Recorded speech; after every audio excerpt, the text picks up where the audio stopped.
please, if you have what you call this calculator or what you call this calculator or cell phone, okay, because later on we will be having some additional exercises for you to understand more of, about the mean, median, and the mode, okay.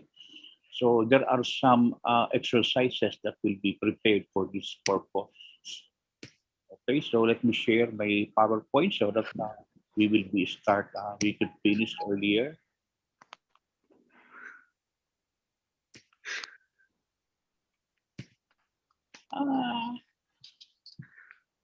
Bilis inbo, hindi ko ma-share. For a while, I cannot share my screen because it was disabled also.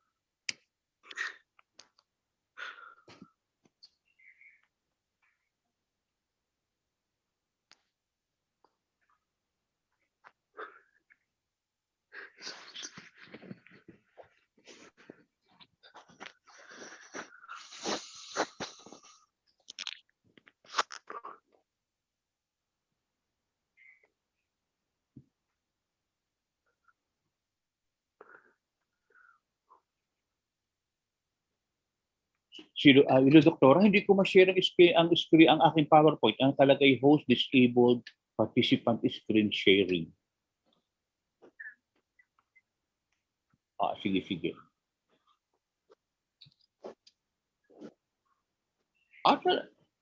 Oo, bakit kaya ganoon pag pinipindot ko ano?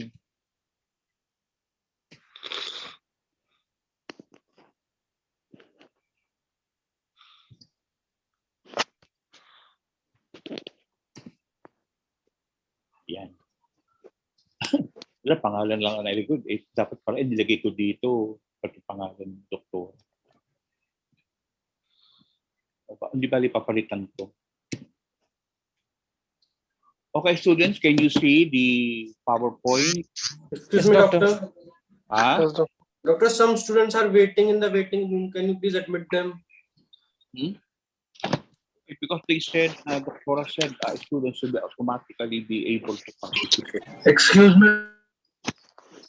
What? Who is talking? Chaudhary? Okay, so let me begin with the discussion of this afternoon's class. Our discussion will be about the measures of central tendency, variability, and dispersion. So to introduce myself to students, my name is Dr. Jesmos, and I'm one of the faculty member of the PMCH 1. Okay, so that is the assignment that was assigned to. Okay, so this afternoon we'll be talking about the mean, median, and mode. And if we are going to talk about this mean, median, and mode student, these are the three measures of central tendency. Okay, and then we are also going to, oh my God. Okay, Doctor? We are going to define measures of dispersion, and then Doctor? Yes. Doctor, some are not able to join. The others, I have already 138 participants. Doctor, but we are nearly 130. There are only 132. I have 138 students, doctor. There are still March students, doctor, there in this meeting. Okay, March group, please leave the September. Sa September group that we are having now, so that the other students could enter.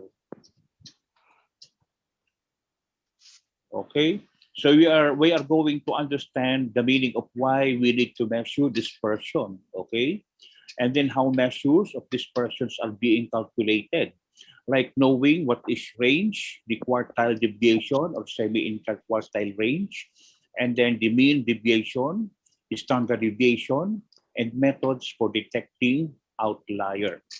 Okay, so what is the measure of relative standing and what are the measure of shape?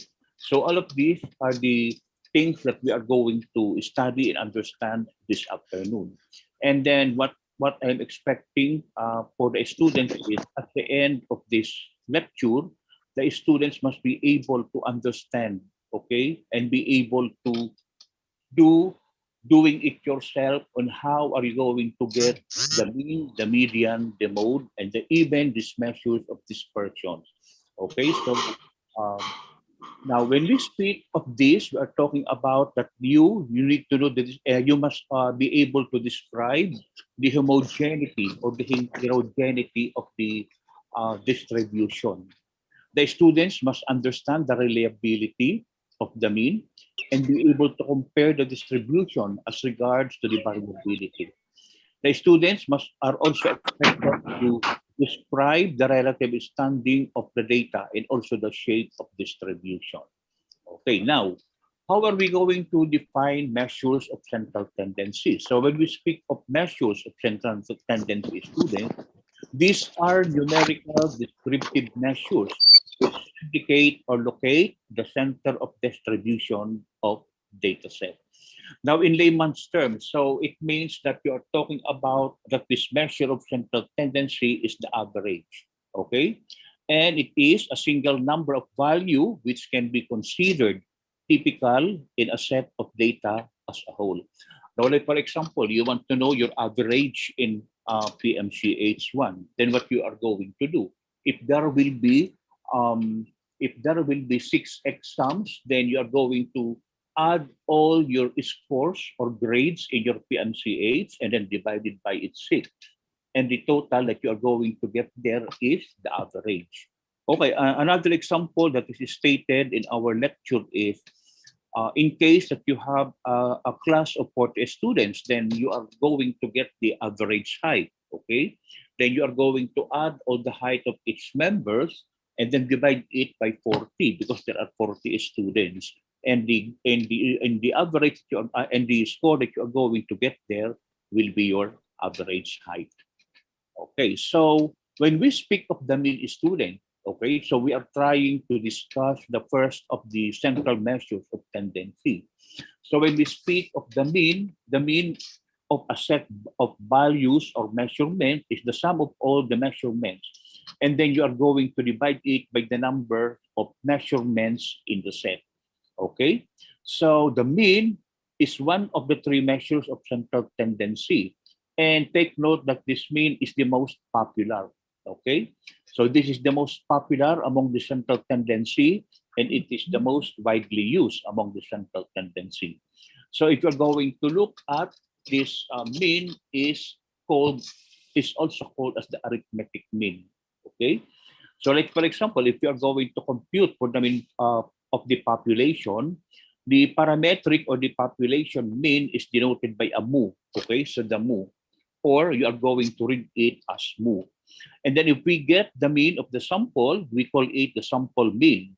And what you are going to see is you are going to denote it by an X bar. So you have an X and then a bar on top. Okay, so that is the meaning when you say X bar. Okay, so the mean of a set of okay, now you need also to take note, students, that the mean is not useful on a skewed data for abnormal distribution, but it is very advisable for numerical data and symmetric distribution. Okay, so that is your mean. Okay, so if you're going to look at the mean of the ungrouped data, so let's say, for example, that you have the ungrouped group or row data, the mean has the following formula. So what will be the formula? Okay, so you have the X bar, okay, is equal to epsilon X over N, where the X bar is the mean, okay, and epsilon X will be the sum of measurements of values, and then the N is the number of measurements. Okay, so let's take and get the example that was given in this lecture. So Ms. Sulit is trying to collect data, okay, regarding the ages of mathematics teachers in Santa Rosa School. So in her study, the ages of the mathematics teachers ranges from 38, 35, 28, 36, 35, 33, and 40. So how are you going to get the mean? Okay, so the thing that you are going to do is you are going to add all the ages of the mathematics teacher. And then there are 1, 2, 3, 4, 5, 6, 7. So there are 7 teachers, and then you are going to divide the total of the added age of the mathematic teachers, and then you are going to divide it by 7. So how much did you get? You get 35. Okay. So how are you going to interpret? So based on the computed mean, 35 is the average age of mathematics teachers in Santa Rosa School. Okay. So do you have any question at this point, student, regarding how are you going to get the mean? So the only thing that you need to remember, students, is try to remember the formula.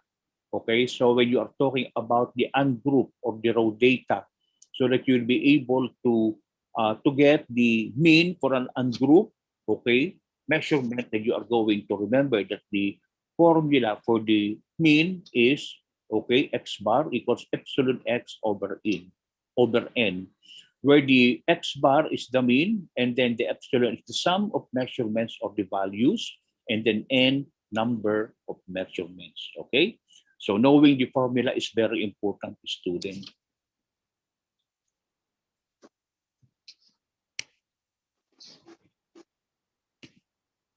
Okay. Okay, so let's get another example. So Mang Jan is a meat vendor, okay? And then he is trying to get the average or the amount of his sales for the past 6 days, okay? So compute his daily mean sales. So on Tuesday, he was able to sell 5,800 pesos. And then on Wednesday, 8,600. And then Thursday, 6,500, okay?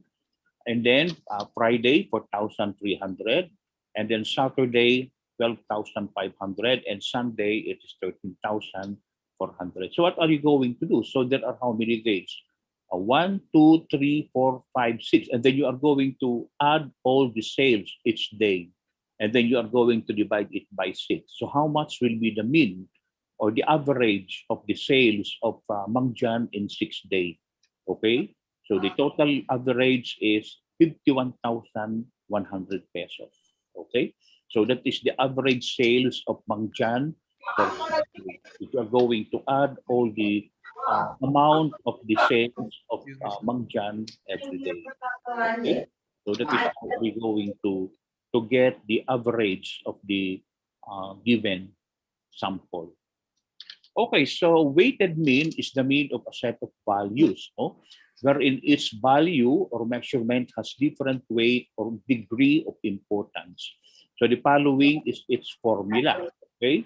So the formula is x bar equal epsilon xw, okay, divided by epsilon w, wherein your x bar is the mean, and then the x here is the measurement or value, and then the W is the number of measurements. Okay, so please try to remember the formula that I am showing you here, so that you'll be able to get the weighted mean. Okay, for every set of values that will be shown to you. Okay, so here is the example of getting the weighted value. So when you speak of the weighted value, students, this will be corresponding to the number of units. Okay, so the number of units and the grades you got for the previous grading period. So how are you going to compute, okay, the grade point average? So how are you going to do it? So like for example, in Filipino, his grade is 86. And then you are going to multiply it by the units. Okay. Same thing with English, 85. And then you are going to multiply it with the unit of English, which is 1.5. And so same thing with mathematics, science, social studies, PLE, and MAPE. Okay, so if you're going to get all the sum of Filipino, English, and all the subjects, and then you are going to divide the added units of the different subjects, then you will be able to get the average grade of Amaya, which is 86.1. Okay, so do you have any question at this point, students? So that later on, at least you know how to compute, okay, your average. Okay, so the unit corresponds. You are going to multiply it with the grade that was the grade of like for example, you have PMCH here, and then you have anatomy, you have histology, what else, biochemistry, so that you could know your average in the first semester. Okay, so this is one way of how are you going the average grade. Okay, so let's see about the grade that was obtained by James. Okay, so this is about the 5 subjects, and this is about the second grading period. Okay, so how are you going to compute for his grade, his grade point average or the GPA? Okay, remember that most of the universities where you are going to enter are asking for the GPA, your weighted GPA. Okay, so more or less now you know how to get your GPA. So what are the 5 subjects of James? You have Math, English, Science, Filipino, and Makabayan. So how are you going to do the solution? Okay, so it's said that you are going to multiply 90 by 1.5. Okay, and then 86 by 1.5, 88 by 1.8, 87 by 0.9, and then 87 1.5, and then you are going to add all the units. Okay, so what is the GPA of James? The GPA of James is 87.65. Okay, so more or less you can now compute how is your class is standing in JFSN. Specifically, you are the September batch. Okay, so if you have the grade in your different subjects in the first year, you'll be able to at least know your GPA, your grade point average, by knowing this computation.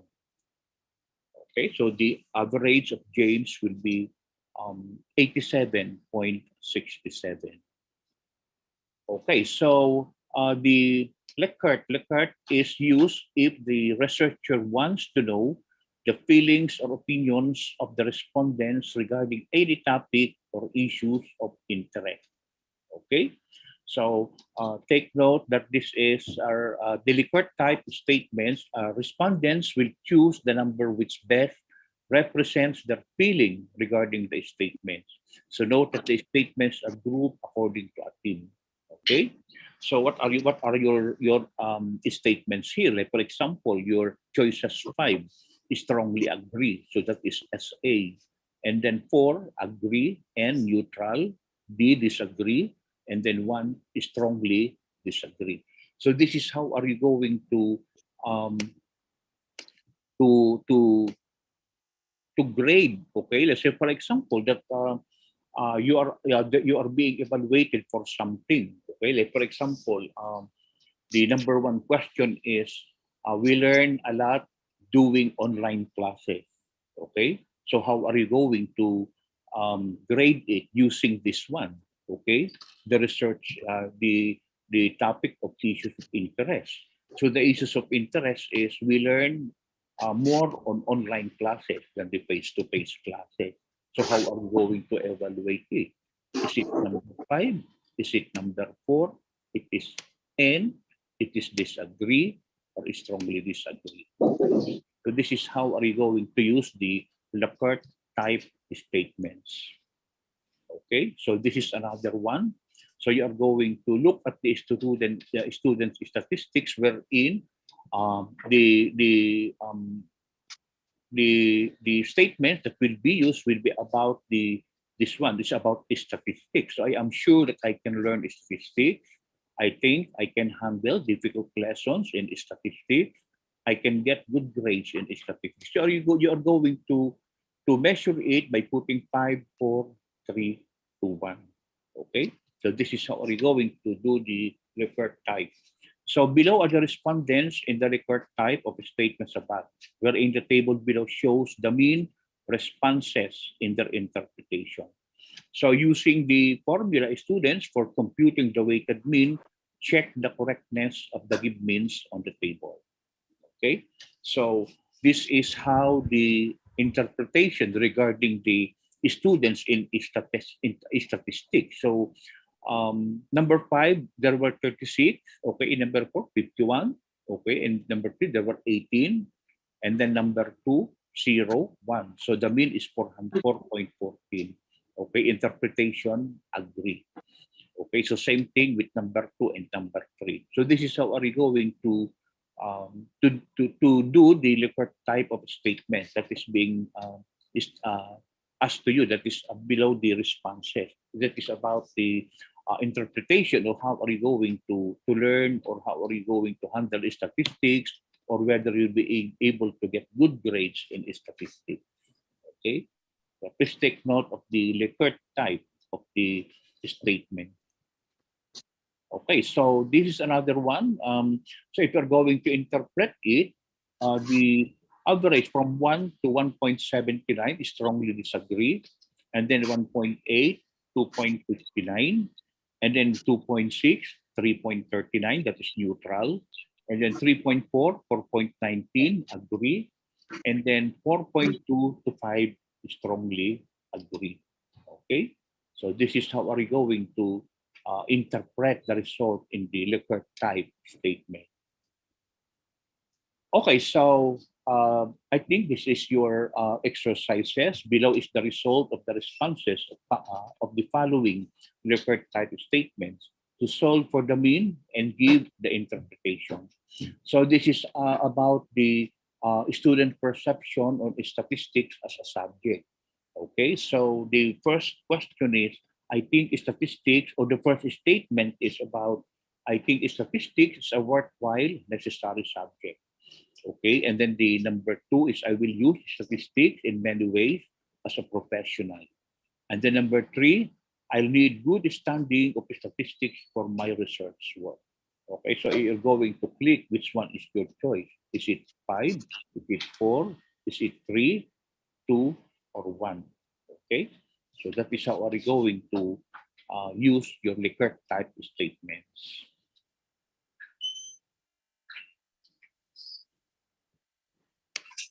Okay, so this is how are we going to look at it. So out of the participants or the responses, number 5, there were 33, okay, who responded, number 5, and then there are 449, okay, and so forth. And then how are we going to interpret it? Okay. Okay, so when we speak of the mean can be calculated for any set of numerical data. So it always exists. And it is a set of numerical data has one and only one mean. And mean is the most reliable measure of central tendency, since it takes into account every item in the set of data. Paano ko tatanggalin to? Excuse me, students, for a while. Ito na sa ibabaw na ito. Kasi yung mga nakasulat dyan.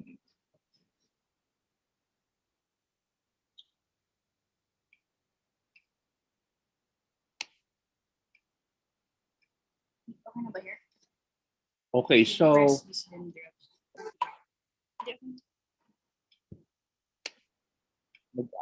okay, so what I am talking about the properties of means, kasi nag-ano siya, slideshow.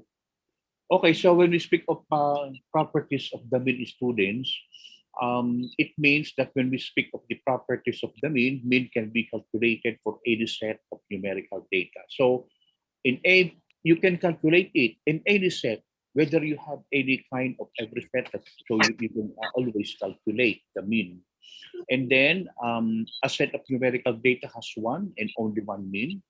And then mean is the most reliable measure of central tendencies. And then it is greatly affected by extreme or deviant values. When we speak of the deviant values students, or extreme or deviant values, they are your outliers. And then it is used only if the data are interval or ratio. Okay, so these are some of the properties of mean. Okay, so let's go to the second of the 3 central tendencies. So the second central tendency is the median. So you need to take note that the median, okay, median is denoted as MD. Okay, and then if you're going to define it, median is the middle value of the sample when the data are ranked in order according to size. Okay, so The mean is always the value, okay, take note, the value that falls in the middle position, okay? So it is the value that falls in the middle position when the observations are ranked in order from the smallest to the largest. Okay, so that's why it says rank in order according to size. So the order here will be from smallest to the largest. Now, let's say, for example, you have an odd. The observation number is odd 1, 3, 1, 3, 5, 7, 9, 11. Okay, then what will be the median? The median is the middle number. Okay, so let's say, for example, you have 1, 3, 5, 7, 9, 11. So what is the median? The middle one. Okay, so the middle one is the um, median because it is odd numbers. Now, if it is even number, so if the numbers are even, like 2, 4, 6, 8, 10, 12, okay, then the average of the two middle numbers, you are going to add it and then get the average of the two. So 2, 4, 5, 2, 4, 6, 8, 10. So what will be the middle? 2, 4, 6. Okay. So 6 and 8. You are going to get the add it and get the average of the two. And then you will get the median of these even numbers. Okay, so the median is very useful and skewed data. We will be discussing the skewedness later on. And then it is also good for ordinal or numeric data. Okay, specifically if this ordinal or numeric data is skewed. Okay, so that is your median. Okay, so as I said a while ago, student, when we speak of this median, let's say, for example, you have a number of from smallest to largest, which is 16, 17, 18, 19, 20, 21, 22. So what will be your median? The median is between 19 and 20. Okay, so please take note of this median, which is the value of the sample when the data are ranked in order to size. Okay, so that is your median. So what are you going to do? You are going to add 19 plus 20 divided by 2. Then will be your median. Okay, for your turn, compute the median and interpret the results. So in a survey, there is a small business in Tondo. So there were 10 bakeries. Okay, so the 10 bakeries reported following the numbers of employees. So 15, 14, 12, 19, 13, 14, 15, 18, 13, 19. So 1, 2, 3, 4, 5, 6, 7, 8, 9, 10. So 1, 2, 3, 4, 5. So the median is here. Okay. So what are you going to do? You are going to add the 2 and then divide it by 2. Okay, same thing with the random savings of secondary high school students revealed following current balances in their bank account. So the students A, B, C, D, E, F, G, okay, are the names of the students with their current balance, which is 340, 350, okay, and so forth.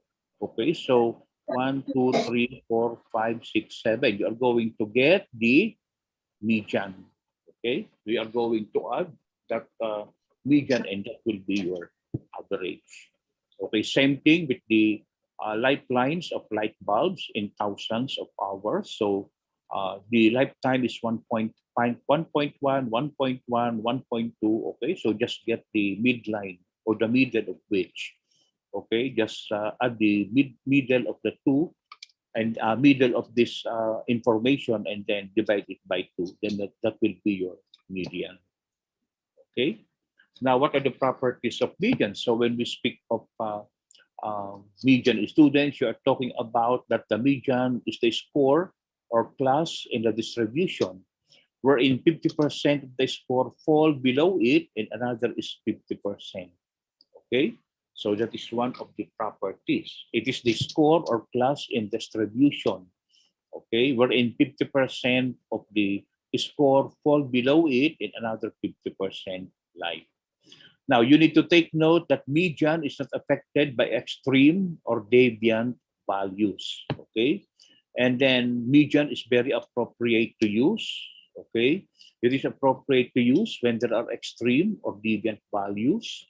Okay, And then median is used when the data are ordinals, and then median exists in both quantitative and qualitative data. So you can use median whether it is qualitative or quantitative. Okay, so when we speak of the mode, okay, so the mode is denoted as MO. Okay, so you have a mode which is denoted as MO. And if you're going to define it, mode is the value which occurs most frequently in a set of measurements or values. Okay. Now, the mode is also one of the most popular value in a given set. Okay. So it is one of the most popular value in a given set. Okay. So how are you going to find the mode of the given?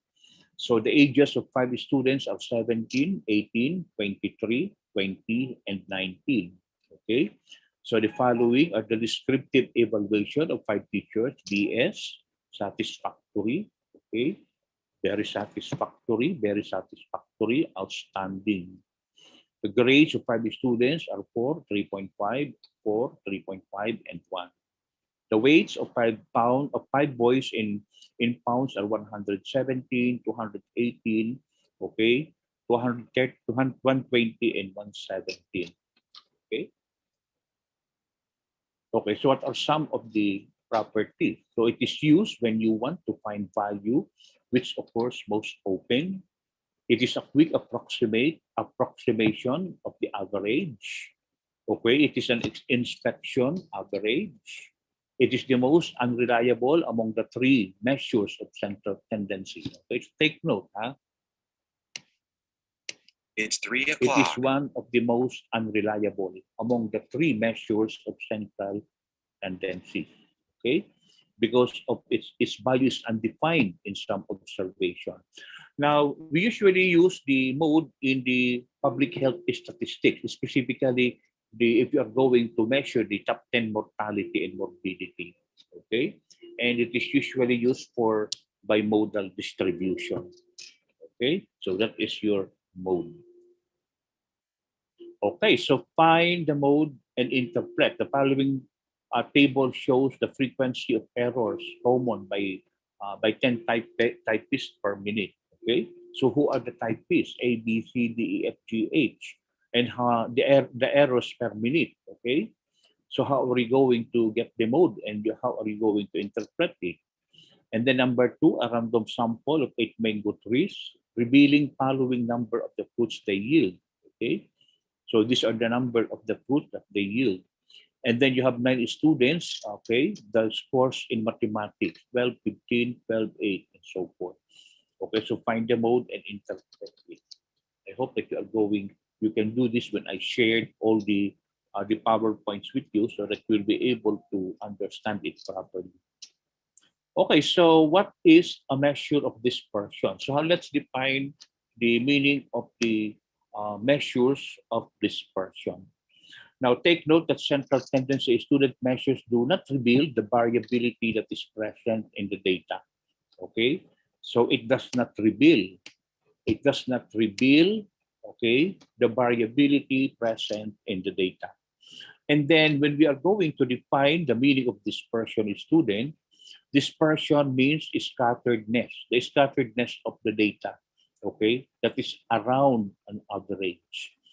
And then also, you can define dispersion as the extent to which values in distribution differ from the average of the distribution. Okay? And then measures of dispersion of variation locate the spread of frequency distribution.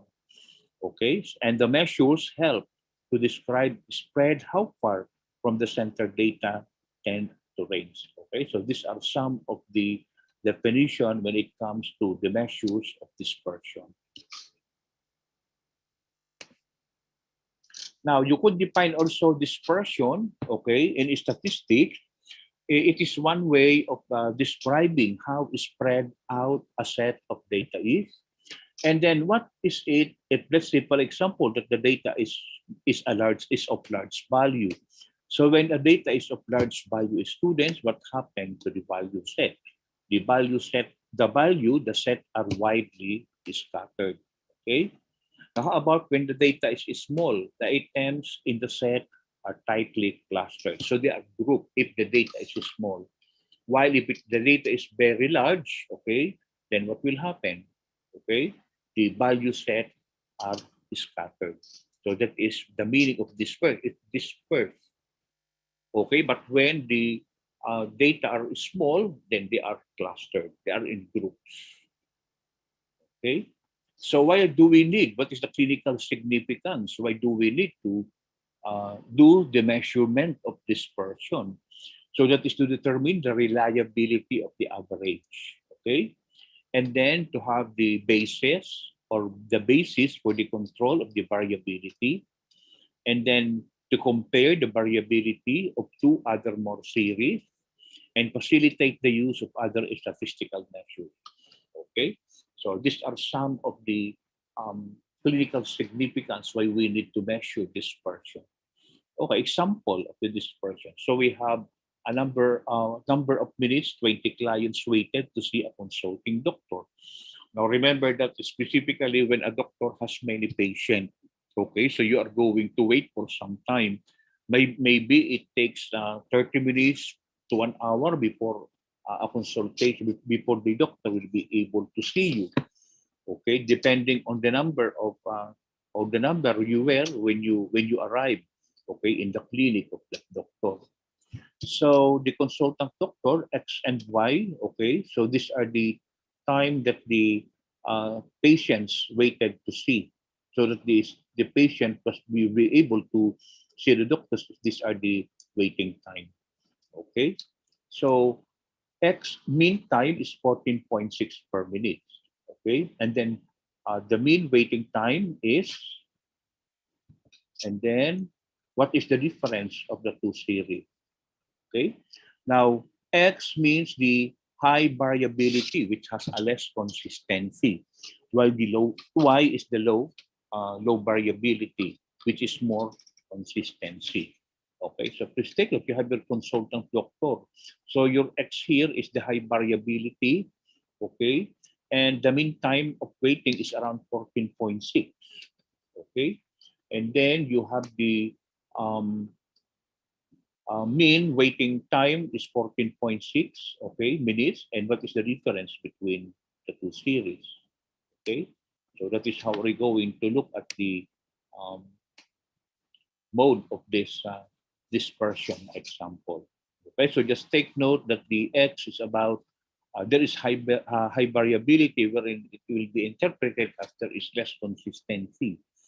Okay, while the Y, okay, this one, okay, is low variability, wherein there is more consistency. Okay, so this is the frequency curve of distribution of the three sets. So if you're going to look at this student, you have the curve, okay, curve A, okay, and then you have the curve B, and then you have your curve C. Okay, so this is the frequency curve that is okay. So what are the characteristics of an ideal measure dispersion? It should be rigidly defined. It should be easy to understand and easy to calculate based on observation of the data. Okay, so it is also be easily subjected for mathematical treatment. Okay, it should be least affected by the sample fluctuation. And so whenever there will be fluctuation of the sample, the ideal measure of dispersion will not be affected. Okay, and it is also unduly affected by extreme values. So when you have a very extreme values, the measure of dispersion are unduly affected. They are not unduly affected. Okay, so are you going to measure it? Okay, so you could see it's absolute. When you speak of the absolute measure of dispersion, you are talking about that the measure the dispersion in the original, okay, in the original unit of the data. Okay, and then the variability in two or more distributions can be compared provided they are given in the same unit and have same average. Okay, when is it? When it is relative. So the relative measure of dispersion here is free from unit, okay, from unit of measurement data. Okay, and then when we speak, the relative measurement is the ratio. Okay, so it is the ratio of the measure of absolute dispersion, the average from which the absolute deviations are measured. So this one is what you call the coefficient dispersion. Okay, so the ratio of a measure of absolute dispersion to the average, okay, from which absolute deviations are measured is called the coefficient of dispersion. Okay, so please take note of this coefficient of dispersion. Okay, so um, how dispersions are measured? Okay, so this is just a continuation of our discussion. So if the following measures of dispersion are used to study the variation. So you have the range, okay, the interquartile range and quartile deviation, the mean deviation or the average deviation, and the standard deviation. Okay, so these are some of the dispersion of how dispersion are being measured. Okay, range, you get the range, and then you get the interquartile range. Okay, or it's either you get the quartile deviation, you get the mean deviation or the average deviation, and the standard deviation. Okay. Okay, so this is one of the example students where in here you will be able to discuss about the range. So when we speak of the range students, it is defined as the difference between the values of the two extreme items of a theory. Okay, so it is the difference between the values of the two extreme items of a theory. So that is between the smallest and the largest values in a set of data. Okay, so you are going to look for the smallest values. What is the smallest value? Okay, so the smallest value here is 23. Okay, and then the largest value, how much? Is 61. Okay, so in a group data, what are you going to do? You are just going to get the highest and then deduct it with the lowest. Okay, so that is how are you going to get the range. Now, how about in cases when it is a group data? So the upper class limit of the highest class interval minus the true lower limit of the lowest interval. Okay, so in the data that is given, okay, the youngest subject in the sample is 23 years old, and the oldest is 61. So what is the range? Okay, XL, which is 61 minus 23. So what will be the range? The range is 38. Okay, so this one is easy because you are just going to deduct the smallest one, the smallest data, okay, from the highest data in the given set of example. Okay, so each of a sample of 10 subjects from population of 169 students. Okay, so these are the age of the sample. We are not talking about the sample of the 10 subjects from a population of 169 people or 169 subjects. Okay, so we said that what we are going to do is just minus the small one from the highest one, and you will be able to get the range. Okay, now what about the coefficient of range? So when we speak of the coefficient of range, okay, so you have the XL minus the X small divided by the XL plus the small. So what are you going to do is 61 minus 23 divided by 61 plus 23. So what are you going to get? 38 over 84. Okay, so if you're going to get 8, the coefficient of range is what? Around 0.452. Okay. Now, what are some of the characteristic of range students? So when we speak of the characteristic of range, it is the simplest and most crude measure of dispersion. Okay. And take note that it is not based on observation. Okay. Unduly affected by extreme. So it means that it is not affected by when there is an extreme values or whenever there are fluctuations of the sample, and the range may increase, okay, with the size of the set, okay, and then gives an idea. The range gives the coefficient of range gives an idea of the variability very quickly. So these are some of the characteristics of the range. Now, how about the disadvantage? Okay, so if you have advantages, then you will be some disadvantages. So they are very sensitive to extreme observation. Okay, they are based only on extreme values, and range is one of the least informative, okay, of the measurements that we are using. It is the least informative. Okay, so that is the disadvantages of range. Okay, so let's go now to the measures of location. So when we speak of the measures of location, students, you are talking about the quartile. Okay, so you're talking about the quartile, the decile, and the percentile. So what is the meaning when we say it's quartile? Okay, so you're going to divide the observations into 4 equal parts. Like for example, if there are if the observation is around 100, okay, so if you're going to divide it into 4 equal parts, so what will be the quartile? It is 25 or the 25th. Okay, so that is the meaning. When it's quartile, you divide it into 4. Now, how about decile? When you say decile, okay, so you divide the observations into 10 equal parts. Okay, so let's say, for example, that you are talking about 100. Okay, then the decile value is 10. Okay, because you are going to divide 100 into 10 equal parts. And then percentile is the percentile to 100 percentile. Okay, so that is the meaning of the uh, measures of location.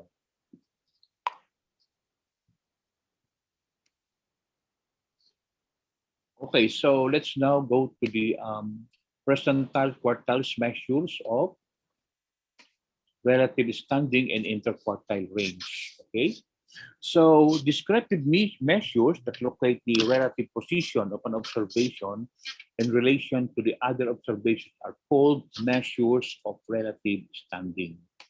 Okay, so they are called the measures of relative standing.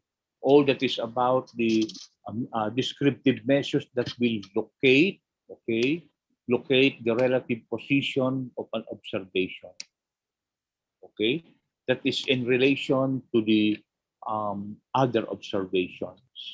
Okay, now as I said a while ago, I defined to you the quartiles, the definition. What is quartiles? You are going to divide the observation into 4 parts. Okay, if it is 100, what is the quartile? 25. It is decile, you divide it into 10. Okay, and then percentile is the first.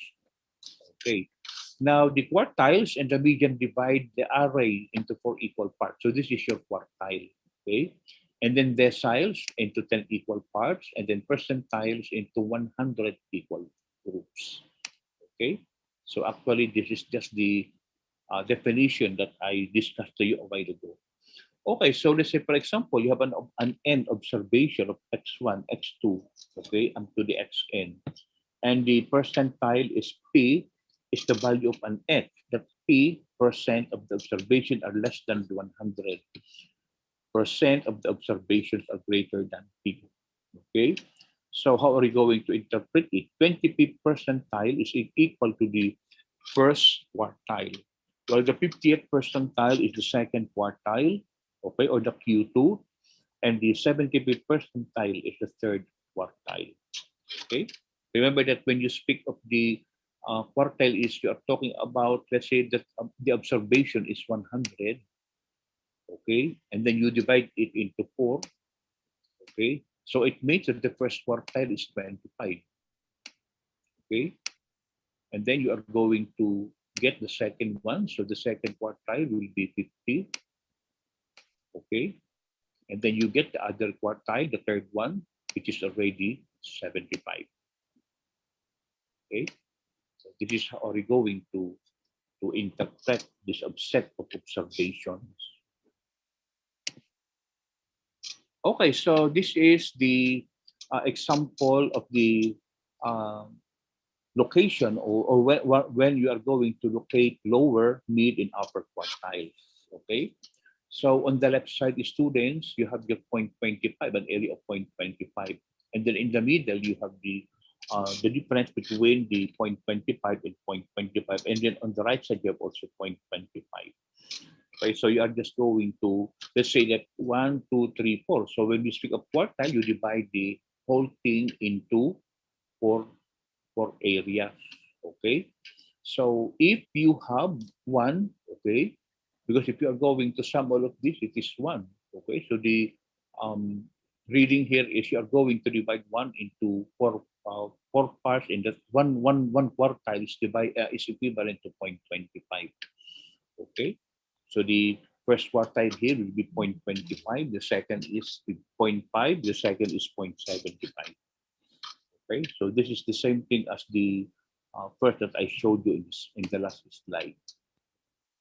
Okay, so I am now looking at the percentile, quartiles, and interquartile range, which is just a continuation of the first one.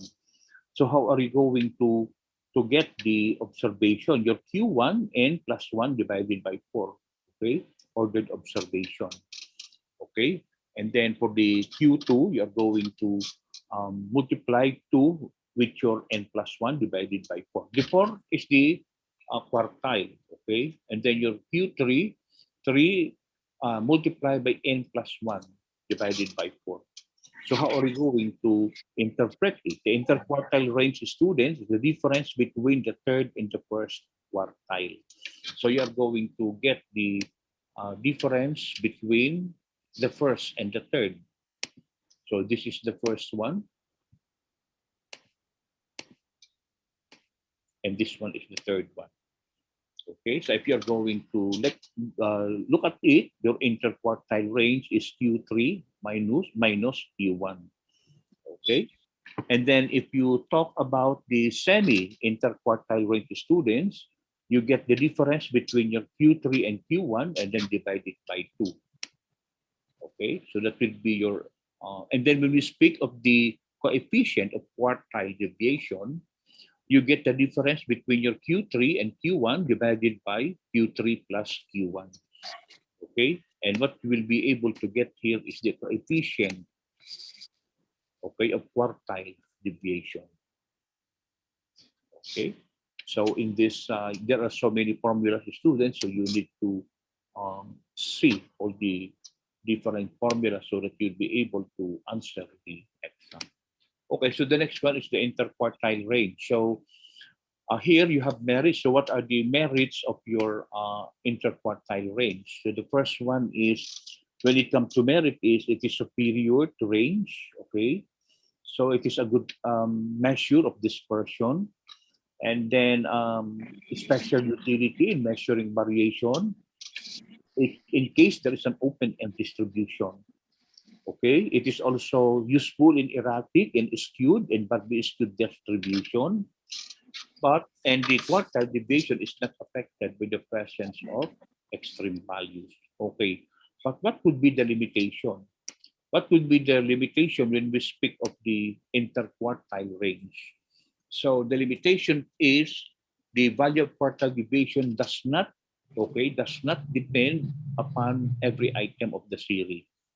Okay, and take note that it cannot be regarded as a good method of measuring dispersion. Okay, so your interquartile range is not a good measure of dispersion. And then take note that your interquartile range is not also capable of mathematical manipulation. Okay, and the value is very much affected by sampling fluctuation. So whenever there will be fluctuation of the sampling that you are going to do, okay, then the value of this will always be affected.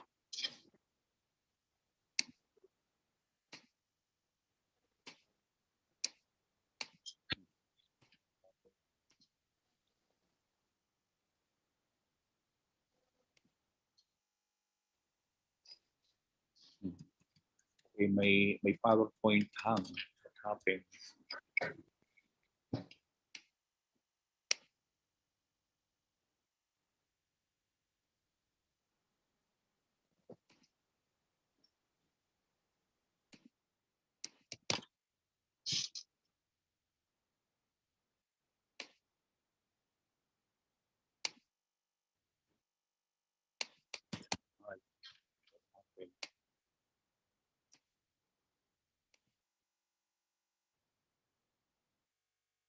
a PowerPoint hang.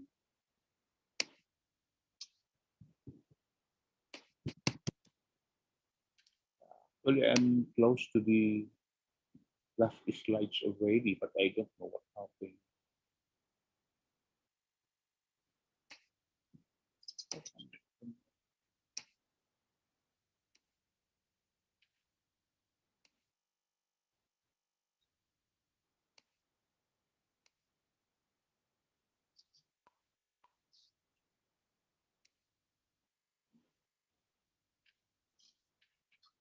Okay, so let's now proceed to the, a while ago I'm talking about the interquartile. So you know already the merits and the limitations, okay?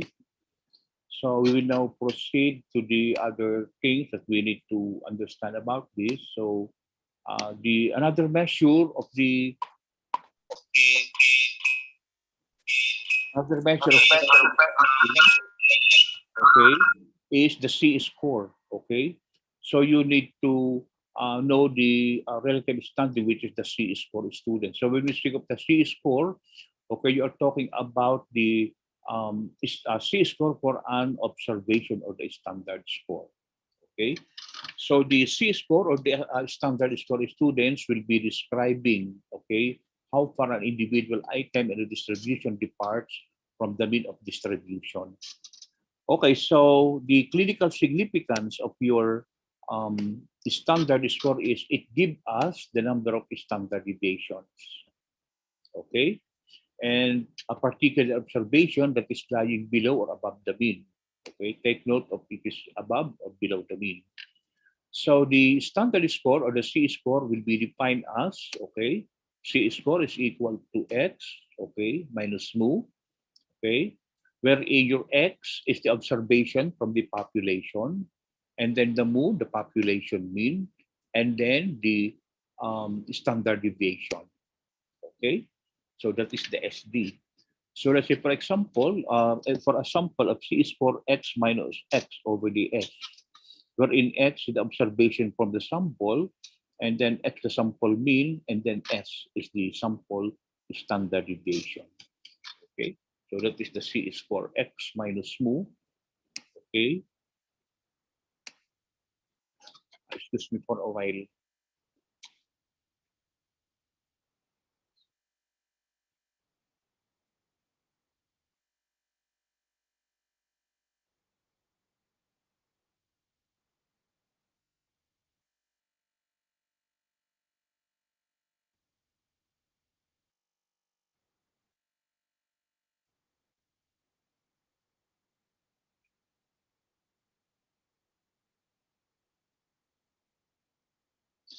Okay, so that is the meaning of the C is for.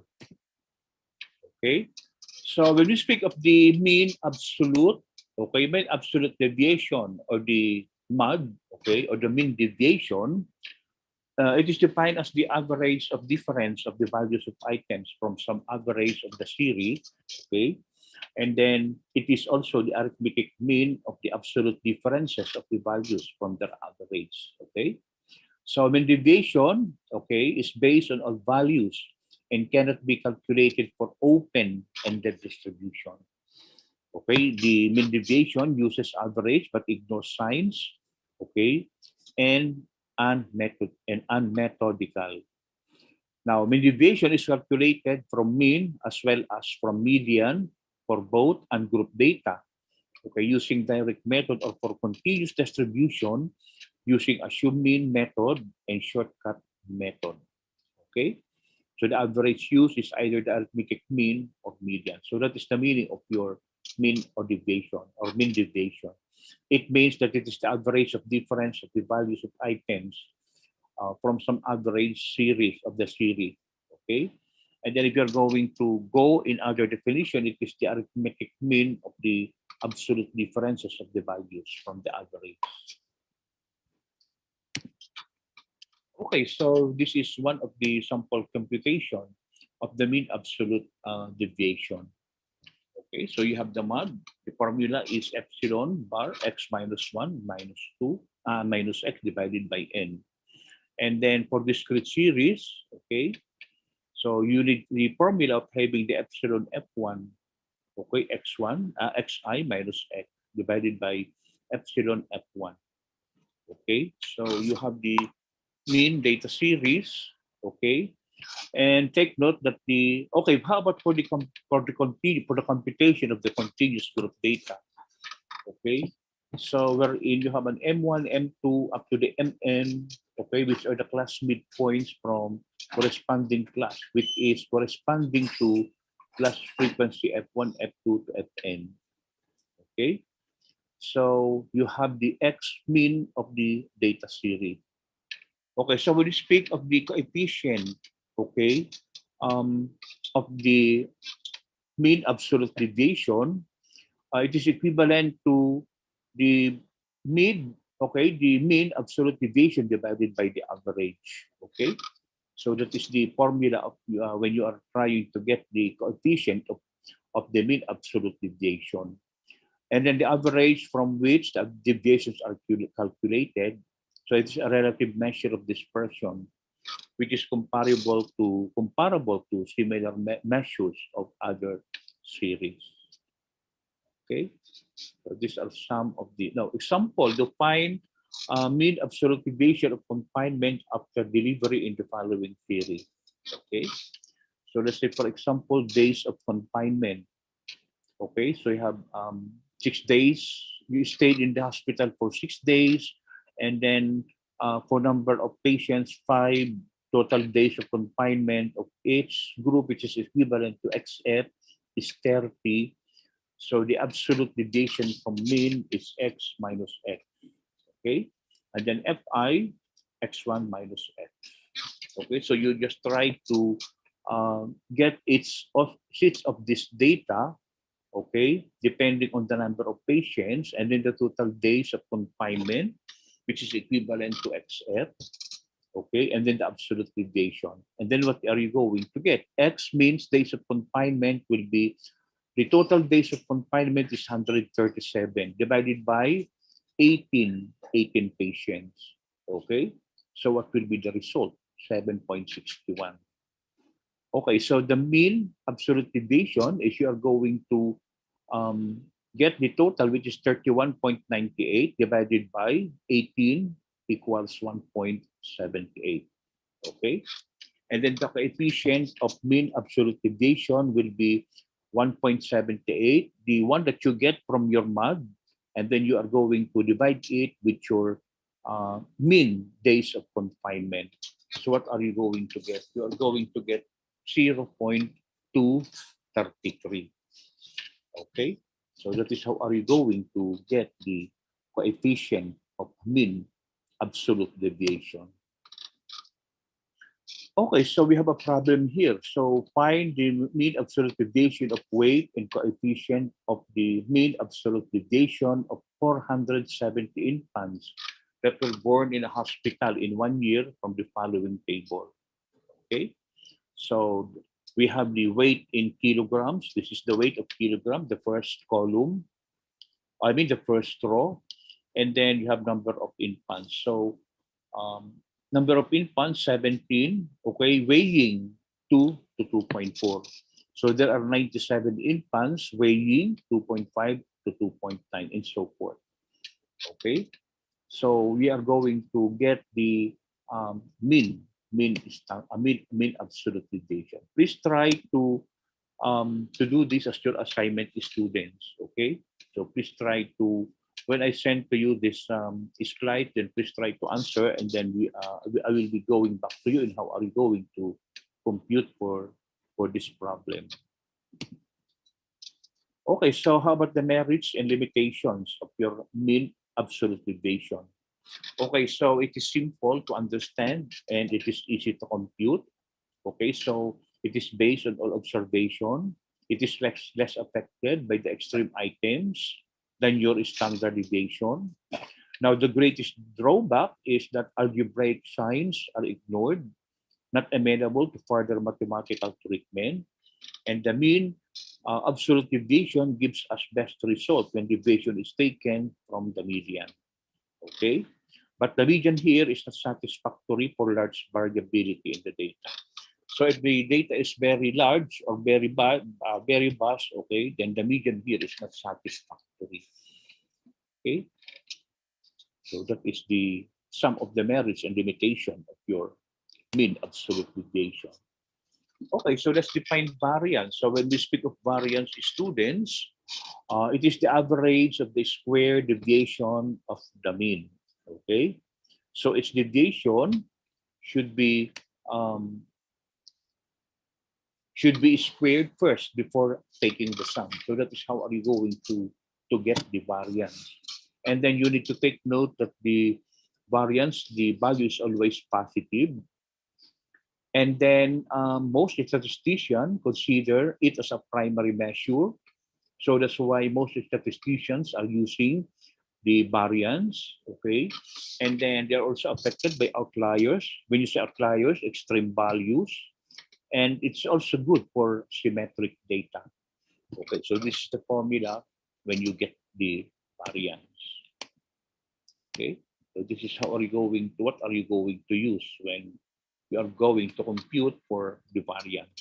Okay, so square root, we said that you are going to square the deviation. So square root, the squared of your deviation, okay, equals to epsilon xi minus u, okay, multiplied by 2 divided by the n.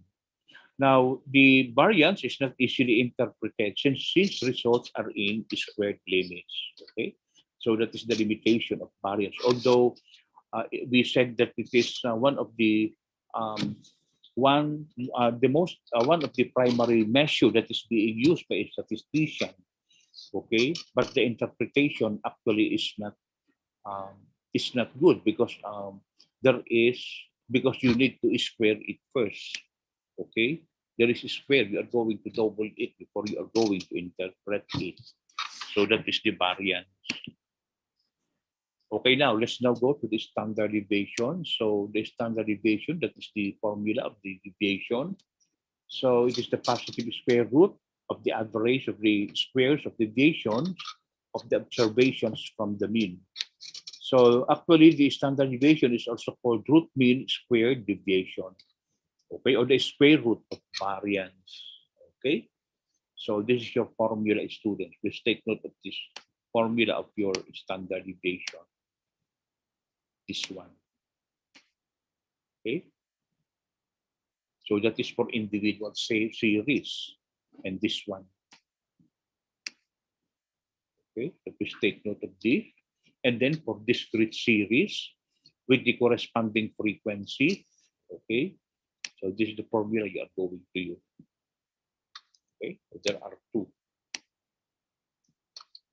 Okay, so please take note of the formula for the standard deviation when it comes to knowing the individual series or some discrete series, wherein there is a corresponding frequency that is included in the measurement in a discrete series of standard deviation. Okay, and then we also have for the continuous group series with class midpoints, okay, with also the corresponding frequency. Okay, so this is the formula. Okay, and this one. Okay, so there are so many. So I defined already to you what is the variance, the square of the standard deviation, and then the coefficient of variation, which is corresponding relative measure of dispersion. So how are you going to calculate the coefficient variation? So deviation divided by the x, okay, times 100. Okay, so that is how are you going to get the coefficient of variation. Okay, so what are some of the characteristics of the standard deviation? So when we speak of the standard deviation, students, standard deviation is very satisfactory and most widely used measure of dispersion. Okay, because it is the average distance of each score from the mean or how much its data value deviates from the mean. Okay, so that is one of the characteristics. Another characteristic is amenable for mathematical manipulation. And then a standard deviation is independent of origin. And then Standard deviation requires numeric data, and they are highly affected by outliers, extreme values. Okay. Now, if the standard deviation is small, then there is a high probability for getting a value close to the mean. And if it is large, the value is farther away from the mean. Okay. So that is the meaning. When it is the standard deviation, it is small. The probability, the high probability, okay, for getting a value close to the mean. But if the standard deviation is the value is large, then the value is farther away from the mean. Okay, so your standard deviation does not ignore, okay, it does not ignore the algebraic signs, and it is not affected or less affected by fluctuations or differences in the sampling.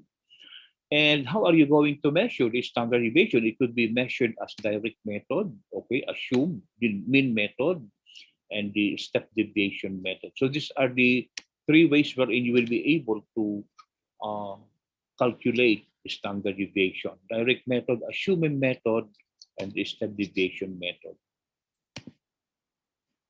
Okay. So it's, if the average, okay, of the distance of the observed values from the mean value of, for the set of the data, okay, so what will be your rule? Okay, so the basic rule, more spread will yield a larger standard deviation. And then what will be the uses of the standard deviation? Standard deviation enables us to determine, okay, a great deal of accuracy where the values of a frequency distribution are located in relation to the mean.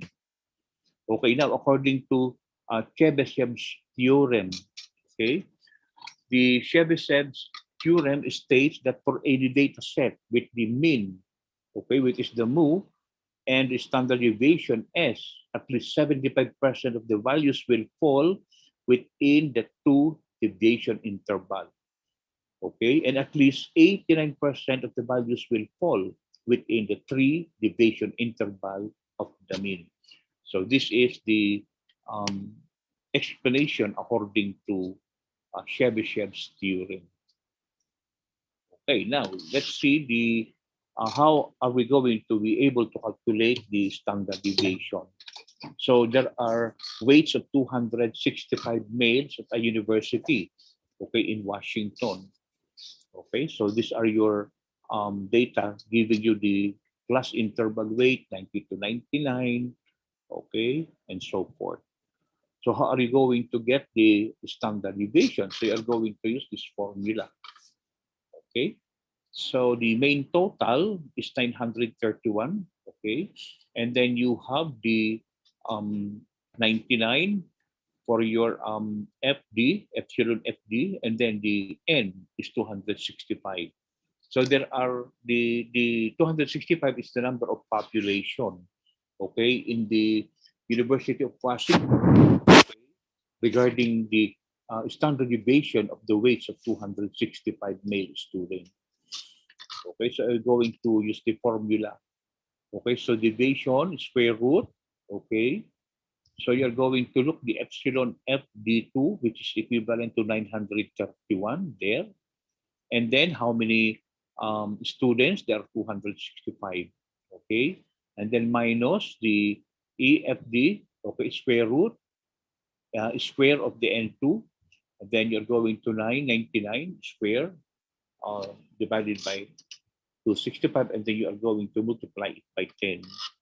Okay, so what will you do? Square root of 3.5132 minus 0.3096. You are going to multiply it by 10. So the result of this number here, okay, is 1.8367 divided times 10. Okay, so what are you going to write? 18.37 or 18.4. You are going to round it up. Okay, so what are you going? What will be able to get the standard deviation? Okay, so that is your standard deviation, which is 18.37. Okay, means standard deviation and coefficient of variation of the age distributions of the fourth group okay, of the um, fourth group of mothers who gave birth to one or more children in the city of Minneapolis in 1931 to 1935. So how are we going to interpret the data? Okay, so they are classified as resident who are married, non-resident married, resident unmarried, and then non-resident unmarried. Okay, so the mean, you have a mean of 28.2 for the resident married, okay, 29.5 and so forth. So what is your division for the resident married? You have 6, okay, 6 for the non-resident married, 5.8 and 3.7. Okay, so what's the coefficient variance? So I suppose that each day laboratory technician A completes 40 analysis with a standard deviation of 5. Technician B completes 160 analysis per day with a standard deviation of 15. Okay, which employees show less variability. Okay, so what would be some of the uses of the standard deviation? So the uses of standard deviation is they enable us to determine, okay, with a great deal of accuracy, where the values of a frequency distribution are located in relation to the mean. Okay, so we can do this according to the theorem revised by the Russian mathematician Chebyshev. Okay, so I discussed with you already the Chebyshev's theorem a while ago. Okay, so the coefficient of variation in student expresses the standard of deviation as a percentage of a mean. It is used to compare relative dispersion and another type of data and measures relative variability. Okay, so what will the formula here? The formula is standard deviation divided by the mean, okay, times 100. Standard deviation divided by the mean multiplied by 100. So that is how are we going to get the coefficient of variation. Okay, so please take note of this one. Okay, so that is the coefficient of variation. Okay, so we now go to the last several slides of the discussion in this afternoon's lecture. So we'll be discussing about the measure of shape. Okay, so actually, if you have mean, median, and mode, okay, so you have a very important numerical characteristic of the data set and its shape. So that is about skewness and kurtosis. So when we speak of skewness, students, skewness characterizes the degree of asymmetry of a distribution around its mean. So for a sample data, the skewness is defined by the formula. So you need to take note of this formula, students. Okay. So your formula is skewness. Okay. Wherein n is the number of observations in the sample. Okay. Your xi is the observation in the sample. Okay. And then the s is standard deviation of the sample. And then x is the sample mean. Okay. So that is your example mean. So this is the observation in the sample. Okay. So this is your bar x, which is your mean. Okay. So this one is the number of observations in the sample. Okay. So that is how are we going to measure your skewness. So please take note of this formula, student. Okay, so the skewed distribution is said to be skewed when data points cluster more toward to one side of the scale than the other. So you will be able to create a curve, okay? And take note that this curve is not symmetrical. So you have the right and the left side of the distribution, which are shaped differently from each other. Now, when there are two types of skewness, and that is skewed to the left, and that is the other one is skewed to the right. So when we speak of the skewed to the left student, it is a negatively skewed, okay? And the outlying values here are small, and then the mean is smaller than the median, okay? So the mean is lesser than the median, and it's lesser than the mode.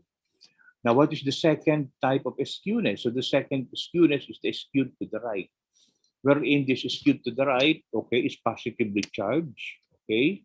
And then the outlying values are large and mean is larger than the median.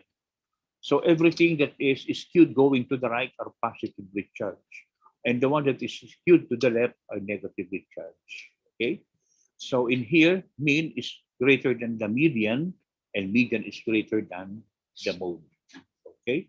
So this is the skewed measurement shape. Okay, so this is an example, okay, of the measure of shape, which is about the skewness. So we define that all that is going to the right is what? Positive. Okay, and those that is going to the left is negative. Okay, so this is the example of the left skewed distribution, and then you have the right skewed distribution, which is positive. Okay, so positive, and this one is negative. Okay, so just remember that if it is a left skewed, negative, and then if it is right skewed, it is positive. Okay, so this is, I think this is the last one, kurtosis. So what is kurtosis? So when you speak of kurtosis, student, it characterizes the relative thickness or flatness of a distribution that is compared with the bell-shaped distribution. Okay. Now the bell-shaped distribution, student, is what you call the normal distribution, wherein there is a bell shape. Okay. And then the kurtosis of a sample data set is calculated by this formula. Okay. So the formula for kurtosis is this one. Okay. So do you need to memorize this? Okay, so what is the meaning when it is positive kurtosis? So positive kurtosis indicates a relatively thick distribution, and then negative kurtosis indicates a relative flat distribution. Okay, so please take note of the characteristic, students. When it is positive, thick distribution. Negative kurtosis, flat distribution. Okay, so that's an example. Okay, can you see that? Okay, so these are three kurtosis. Okay, the first one is high. So what does it mean? If it is flat, what does that mean? If it is flat, what is it? Negative. If it is highly peaked, then it is positive. Okay, because if you are going to look at students, the measurement is greater than 0. Okay, and then if it is at this one, so this is the average, which is 0, and then this one is less than 0. Okay, so as you remember that when it is going flat, then it is negative, and if it is highly peaked, it is positive. Okay, so I have some video here, so please try to watch the video, students, so that you'll be able to understand more. Okay, so if you could watch this video so that you'll be able to understand properly the mean, median, and mode, and then even how are you going to calculate very easily the standard deviation, the variance. Okay, so please try to watch this video, and I will be asking you some feedback when we meet again. Okay, so you have your reference. Okay, so that is the end of the discussion for this afternoon. Okay. Hello, doctor. Okay, so I think, oh my God, it's almost 4 o'clock, and I think Dr. Andres will be using the same Zoom. And I think she gave me only 1 hour, but it's almost all my discussion is almost 2 hours. Okay. So, Doctor, hello, doctor. Excuse me. yeah. Can you send us the PPT presentation PowerPoint? I was telling you since a while ago. I think you are not listening. I told you that I will give you this. Okay, so if you have any questions so that Dr. Andres could use the next one, because I think she will be having orientation for the March group. Okay, I Doctor, think can we leave? We have another class at 4. yeah. So that's why. Okay. So if you have no more questions, then you can start leaving. So I have a question. What is your question? So in calculation of mode, how do we calculate mode in case there are Okay. two So or what is more our values? definition? If it is calculating the mode, what is the definition of mode? So mode is the value which occurs the most number of times in a given data set. Yeah. So you are going So, to use the mode based on the definition that is being asked. so in case the Okay, data so has, excuse me, because Dr. Andres is there. Dr. Andres, are you going to use now the Zoom link? Dr. Andres, my goodness, she told me that I will teach only until 3 o'clock, but it is 4 o'clock already.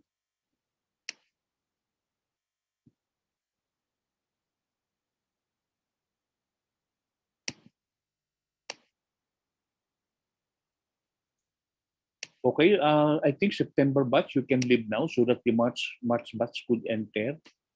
I think that is the best thing that we could do. Okay, so the one who is asking, okay, let's talk later. Will yes, sir. be what's the name of the one who is asking, So Jayant Malhotra. so that the other group will be able to use this Zoom, because I think this Zoom is for the use of all in PMCH.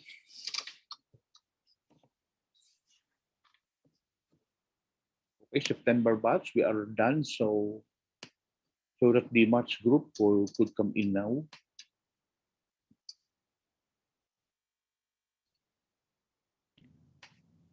Thank you, doctor. Yeah, I will send this PowerPoint to you. Don't worry.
Okay, could you call your classmates so we could start in a while?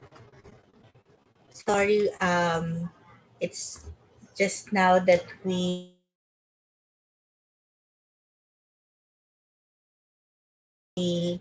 are trying the breakout course. Your breakout class would have limits. So we could start in a while. Sorry, it's just now that we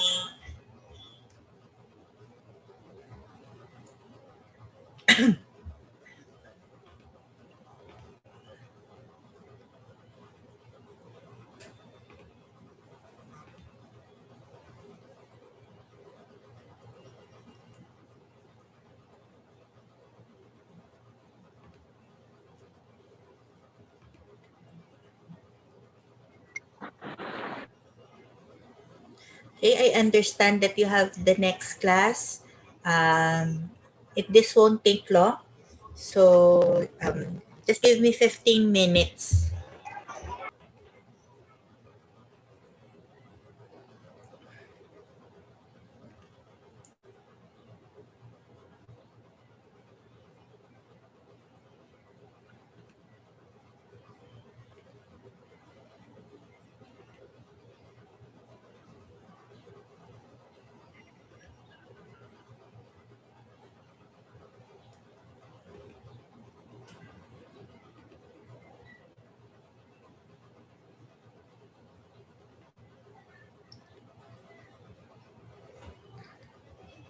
Okay, while we're waiting for some of your classmates to join in, let me introduce myself. I'm Dr. Audrey Angeli Andres. I'm your chair for your preventive medicine and community health department. Okay, so preventive medicine and community health is a 4-year course. So that means you will see me for the rest of your medical stay here in JFSM. Okay, I'm an OBGYN profession, but my undergrad specializes in community development. Hence, I'm in this department. You will also see me in obstetrics, biochemistry, and other subjects in varying degrees. Okay,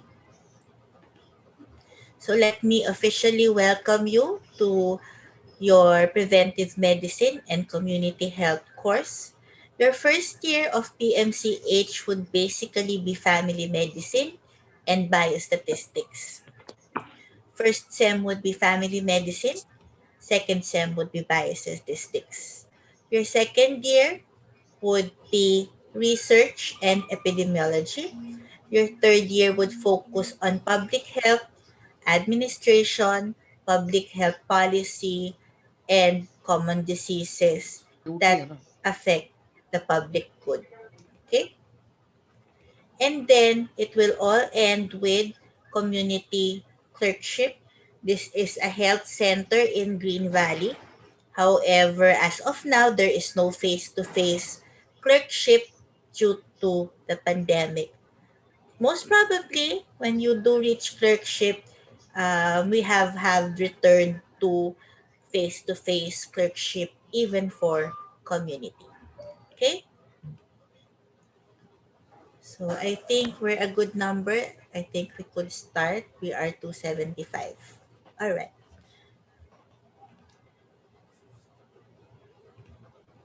Okay. So this is your faculty. I'm the chair. Dr. Navarro, you will see, and sorry, I failed to include her name. Dr. Peralta, Dr. Jesmos, and Dr. Carla Motel, you will see primarily on the first year. Dr. Navarro is an occupational medicine by specialty. Dr. Jesmos is a surgeon. Dr. Peralta is a family medicine practitioner. Dr. Malyari Motol is an OBGYN as well. Dr. Nilo Lopez, Dr. Macazo, you will see on your second year with me and Dr. Navarro. Dr. Kalilong and Dr. Navarro and me, you will see on your third year. Okay? So that is your faculty.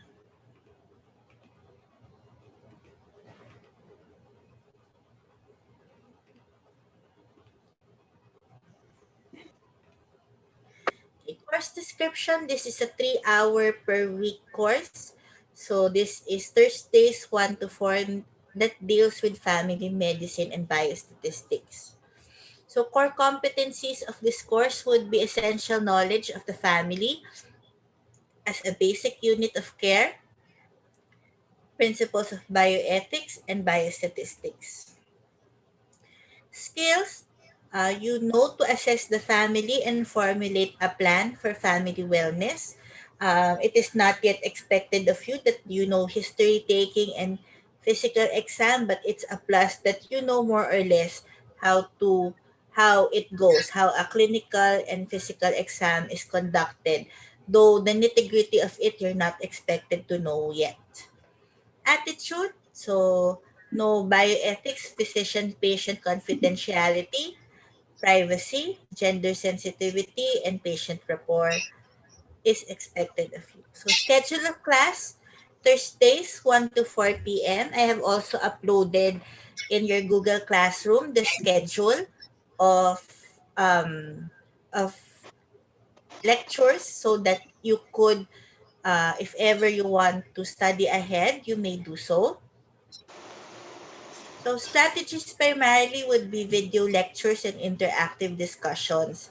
And we will ask you to make video presentations and family cases. of which you will be evaluated primarily with your long exams and final exams, which will comprise 80% of your grade. Attitude will be your 10%, attendance and quizzes. Sometimes what I do with the quizzes, I total it all and make it equivalent to one long exam.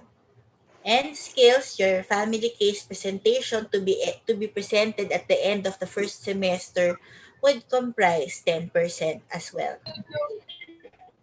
Okay, policies. So you would it's best that you familiarize yourselves with these policies. So no postponement of scheduled exam unless classes are suspended by the CHED. This is especially come typhoon season, um, October, November, December. For virtual, even if it's typhoon, because the signals very much affected, we also announce suspensions. Okay? So quizzes may be given. In quizzes, there's no makeup. It may be given before and after exam. So as mentioned, no makeup for quizzes. For long exams, you have to have make up within 7 days the excuse letter validated by the college secretary and submitted to me. Okay? This makeup is in the form of a double the exam grade one will get for the final. So don't ask me when's the makeup exam.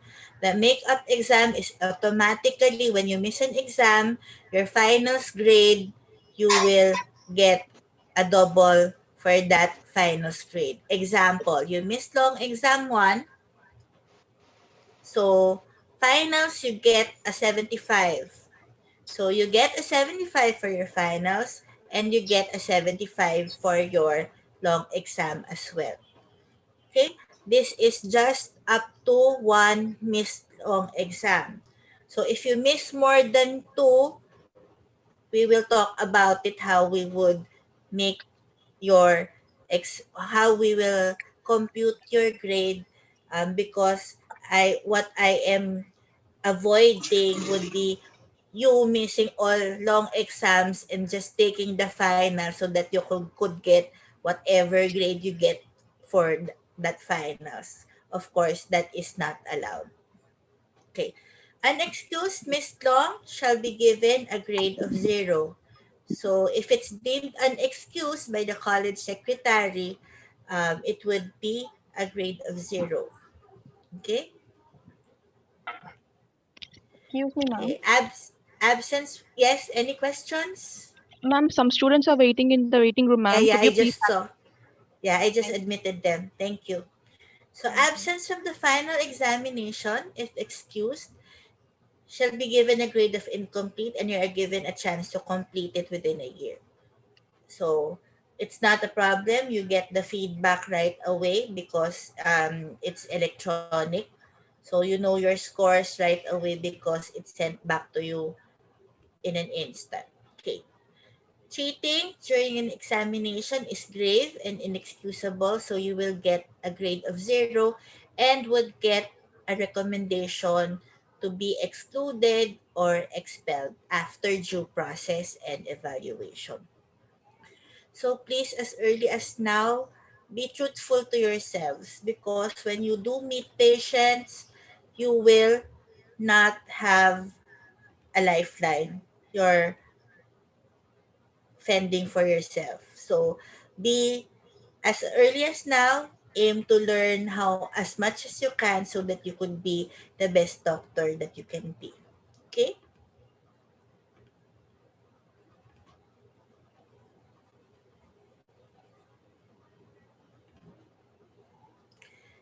Policy. So a failing grade shall be incurred if the length of the absence is more than 20% of the course hours. So all other cases not covered by the mentioned policies, we will deliberate in case any problem comes up. Okay? So if any problem comes up, I would appreciate that you would call my attention. I do answer. I am approachable even if you ask your seniors. I can be very accommodating, but if you abuse it, I will also be the first one to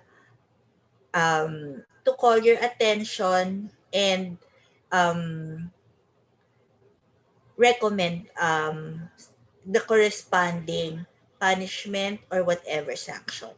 Okay?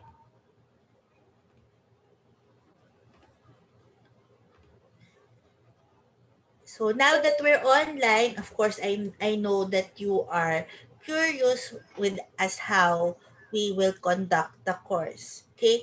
Eventually, you will have your perpetual ID, perpetual email. However, since most of you would not be enrolled at this time, most of you will not have your email even after the first semester. That is why, for the meantime, we will be using Google Classroom as a form of sharing of material and as a form of communication. Okay? All correspondence will be posted there, although I will also coordinate with your liaison officer, whoever you elect. It's not that I don't want to talk to each one of you. It makes things easier because you're 300 and I'm just one. Remember, we are teaching 8 batches of international and 4 batches of locals. Okay, so that is how many you are, and we have to have a system wherein we could maximize and make all of our times efficient. However, if the issue would be personal, you could um, you could go directly to me. But if it's just for class, etc., that's fine. Okay, you go through the LO, or you tell the LO your issue. I will tell the LO if I would want to talk to you personally. If come time there will be a problem. Is that clear? Okay. Mm. For the exam, ideally you prepare 2 gadgets for the exam. One for you to take the exam and the other shows your screen, face, and hands. This is to minimize any doubt that you are cheating. Video on as much as possible, but sometimes if it's not, you just call the attention of your professor. We are willing, at least I could speak for myself, I am willing to adjust to accommodate some technical or connectivity issues. Okay, just let us know beforehand so we could adjust. Okay. So make sure, yeah, as mentioned, make sure you have stable internet connection. Inform us right away. I know sometimes it's not in our hands. Sometimes I do have failure of connectivity as well. That's why you will learn later how we conduct some lectures. Okay. So recommended references would be Family Medicine by Raquel. You have Family Medicine by Park. But we do, sometimes I do provide in the modules the recommended readings or recommended material. Okay. So as mentioned, you are to have your MS email. For the meantime, were you requested to make an official email for JFSM? I Yes. think you were already requested. So for the LO or for the president, if you already have that list eventually, please do furnish me a copy. Although I'm sure the office would send me once they have it already. Okay. So it's usually through Google Meet or Google Classroom or Zoom, our online class. Okay. Once you have your usually it happens second year, all of you would have MS Teams already because all of you would have been enrolled. Okay. The YouTube channel, you already saw it with the story of Rosario. That's where I post my lectures pre-recorded. You will see most PMCH lectures there as well as my other subjects.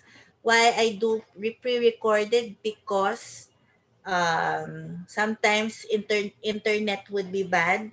So I provide the lectures. You could view it at your own time. Usually, I post the updated lecture within 2 to 3 days before the actual lecture. So that when we meet, more or less, you have browse through the lecture, that is the expectation, such that we could just go for in-depth discussion and clarifications. Because if we do it live, sometimes you will just hear choppy, sometimes you will ask and it's already 3 previous slides because your streaming is delayed. So it is also consideration for those who have not up to par internet. Okay, so please do subscribe to our channel. Before it was just PMCH, but when I uploaded my other lectures, it cannot be called PMCH anymore. So I just wrote my name as the channel. All right?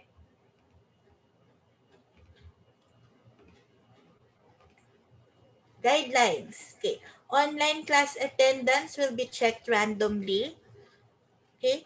Sometimes I do either Google Forms on the spot. Sometimes I present a QR code on the spot. So it will depend on my mood. So please, please, please be in a space conducive for learning, in a quiet place, ideally in a room, so that you would have a mindset of learning. So do not attend class while driving or while commuting, etc., etc. Things that might endanger you, of course, you wouldn't want that. Okay. Default setting will be on mute because you are a lot. You may unmute at any time, one at a time. You may raise your hand, leave a message on the chat box. If you are shy, you could put your um, conversation or your ideas in the chat box if you wish to speak. Okay? So far, any questions? Any concerns? No, ma'am. No, doctor. No, ma'am. Did you finish your undergrad online also? Your AB site? Yes. Yes, ma'am. Yes, ma'am. Ma'am. So you finished, so you are not new to online platforms? So it would not be much of a problem? Ma'am, how will we be contacted? Like, will we send via email or on WhatsApp? How is the link The going to be? Yeah, the Google, I will post it in Google Classroom. Have you joined the Google Classroom? No, ma'am. I joined Yeah. this meeting a little late. Okay. So how do I join? I sent to Rahul, for your president, a class code for the Google Classroom. Okay. Okay, ma'am. Um, yes, Swati. Let me Yes, ma'am. show This is you. what. That's you. Okay. Um, so that we could have I could have a direct communication with you. So this is your Google Classroom page. Okay, this is the Okay, class ma'am. code. Take note of Okay, ma'am. this. So it's X4EMNO3. Okay. Tell me if you are more than if you cannot join anymore, I will make a section B because this has limit. Okay? So all announcements would be posted here. Although if you have your liaison officer, I would also announce, or I would ask him to announce on my behalf. Okay? So you Okay, ma'am. could although I will appreciate it if it's just for class correspondence, course it through your LO unless it's for personal concerns. All Okay, right. ma'am. Okay, ma'am. Madvi, Ahirwar, you're raising your hand, and Apurva.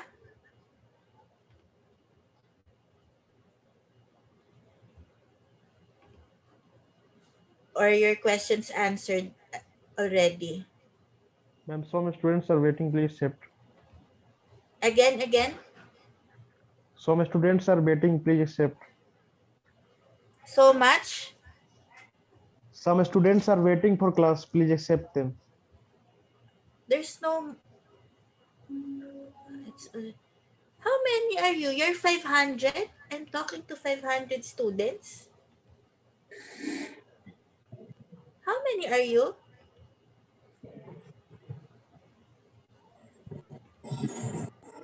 It's showing 478.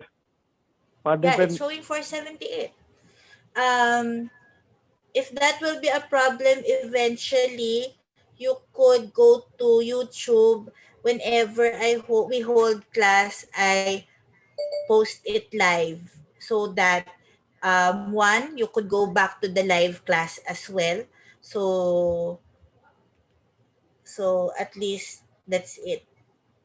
So we have to increase our Zoom account if you're more than 500. Is that it? Let me see. Let me see what we could do. So we'll check. Yes, some are still joining and we're already 476. 90 Abdul Latif.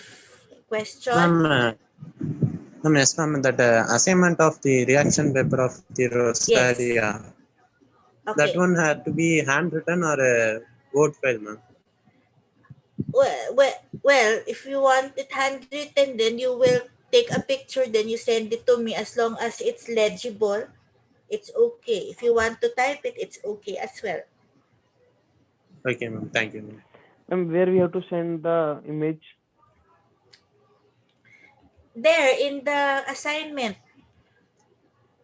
Okay.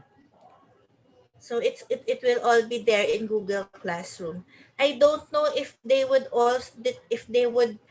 have a Moodle for you, because that's what they did for the first years last year, but it hasn't been rolled out yet. So I think the Google Classroom is temporary, but we will continue whatever works for you. So you tell me what you are comfortable with, so that is the one that we will use. Okay?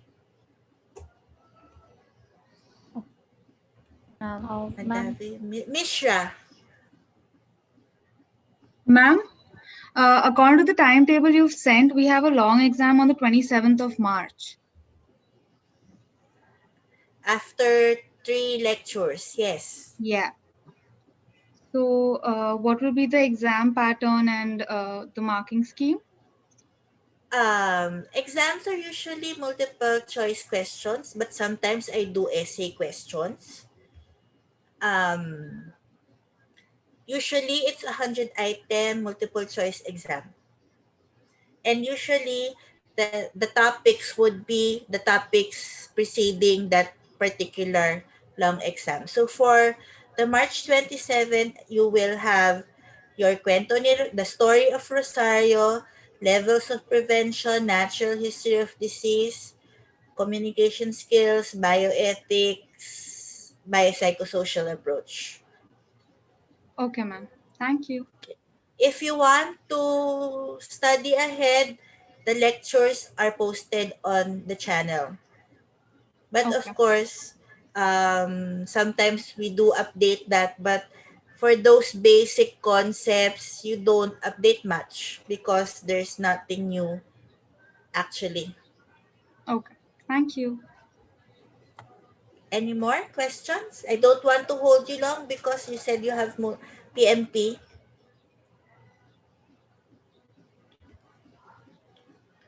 No, I am not strict with uniform, as long as you are in decent attire However, don't do it in other classes. If the other classes would want you in full uniform, please do follow. I am not that strict with your uniform, etc., etc. Sorry to interrupt you, doctor. Yes. Rahul? Doctor. Yes. Dr. Brunus is waiting, doctor, for Okay. next class. All right. If there are any questions, I'll answer it next week, or you drop a message in your Google Classroom once you join. Okay. Any concerns? Rahul, you're the one to be contacted first. Okay, doctor. As of now, I will contact you. Okay. Okay, thank you, doctor. Okay, you may leave this call. Again, welcome to the department. Welcome to JFSM. Thank you, Thank you, ma'am. ma'am. Thank you, doc. Thank you, Thank you, ma'am. doctor. Thank you, ma'am. Thank you, doc. Thank you, ma'am. Thank you, ma'am. யாருன்னு மூட்டு போறாடே கிறுக்கு அமைதியா இருல ஏழு அமைதியா இருல, அமைதியா ஜூனா போடா சும்மா இருல பாடி இருக்கும் அவன் ஏதோ டாக்டர் டாக்டர் சொல்லிட்டு போயிட்டான். அவன் டாக் டாக் அடிட்டு ஓடிட்டான்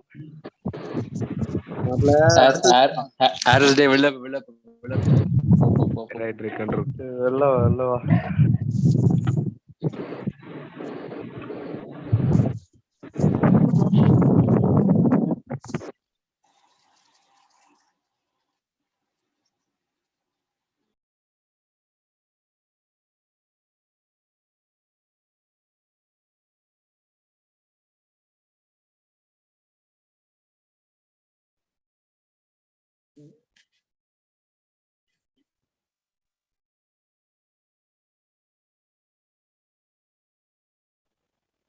कपिल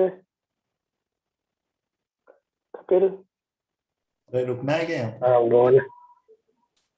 ये कौन रुक रहा है? चंदू मनोज जी रोकना है क्या यहाँ पे? नहीं सर, नहीं रुकना। यार जो भी क्लास का एडमिन है, प्लीज एक ग्रुप बना लो व्हाट्सएप पे, ताकि कांटेक्ट कर सके।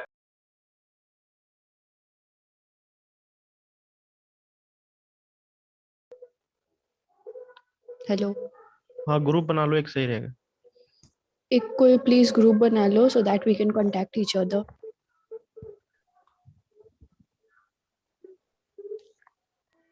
क्या करें, बना ले। स्वाति बोल रही है ग्रुप बना लो।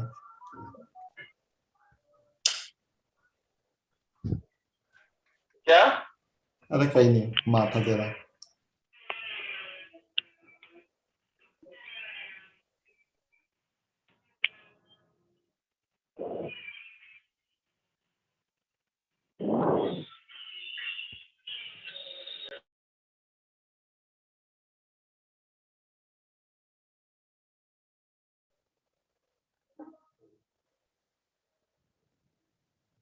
यहाँ से मतलब जो भी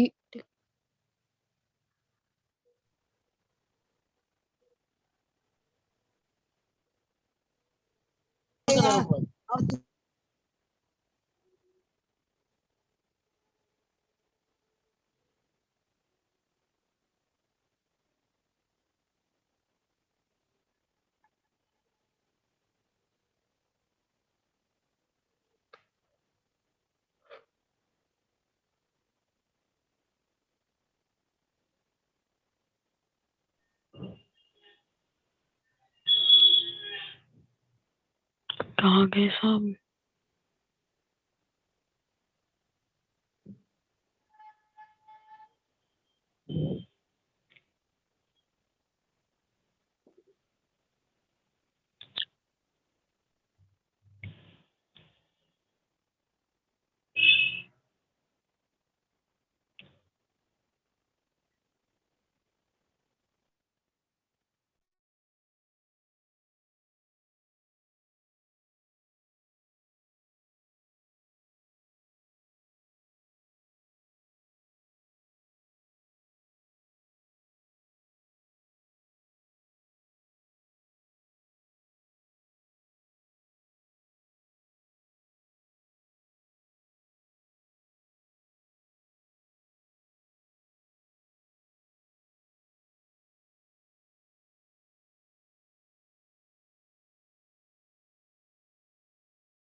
Swati, are you still on the call?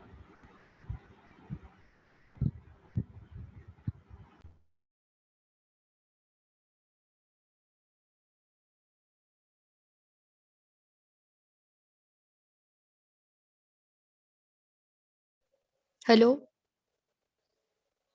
Hello? Hello? Yes, Divya, what were you saying? Yeah, Swati, you're the host of this call, right? No, I am not the host, but I think someone has assigned me as the host, so I don't know. Yeah, it shows that you're the host right now, and we have about how many? Like 37 people in the call. Yeah, all I was saying is let's make a group of the class and so that we can share our informations on a Information, WhatsApp yeah. group or a Google group, whatever you guys are comfortable with. Let's make a group so that we can share. And So, also, I have joined this meeting very late, so I don't know what has the content being put up in this meeting. So I really have no idea. That's also because I was saying, okay, let's make a group. and Okay. I have already shared my email ID with everyone. So, or personally, maybe you can give me your contact information so I can contact with you or anyone who is present in this meeting right now. Okay. Madhvi. हाँ. Yes, this is what I was saying. Ki, matlab, let's make a group or let's have a source from which we can contact each other. Swati, mute your call for once. It's Okay. echoing everywhere. There are three different audios going on. Okay. Yeah.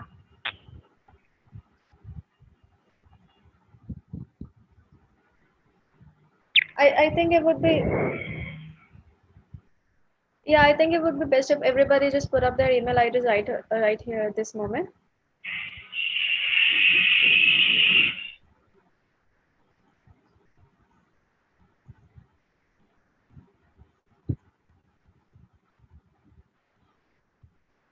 Let's do it right now itself. I have already sent my email ID. So Divya or Madhvi or whoever is listening, please give me yours so that I can contact at least you people. Yeah, I'll put up mine. Okay.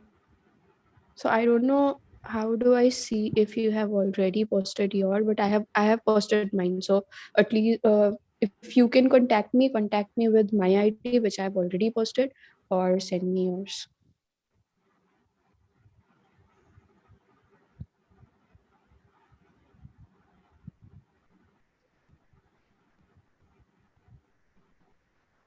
I'm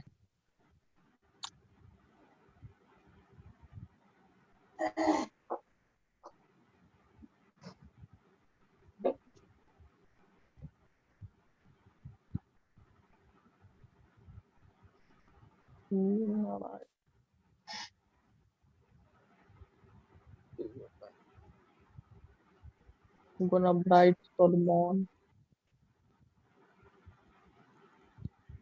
Murga, London, Makilan.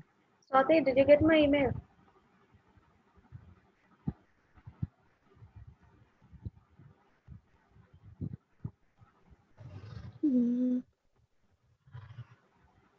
No, I did not. But Check please your also mails. tell me how do I check it? Check Like your from email. where? I directly mailed Okay, you. okay. You have mailed me. Yeah. Okay. Yeah.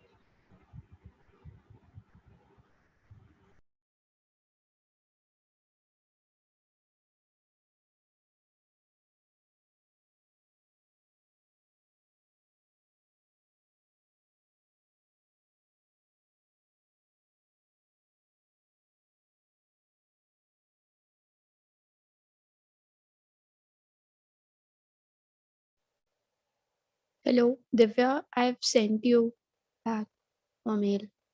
Yeah, I have got it. Okay, so let's contact from there. Okay. And whoever is interested in making group or whoever ma'am has assigned, I think ma'am has assigned someone a class representative or something like that. Has I she? think so too. I got locked out of the class in the middle of it, so I'm not quite sure. She asked, the last thing I heard from her, she asked to make some IDs somewhere, I guess on Google or Yeah, something. she said she has made a class representative kind of a thing to someone named Rahul. Do we have any Rahul in the class? Yeah, I saw one Rahul, but he is not active right now, and he has also not said anything about it. So I'm not sure. I don't know.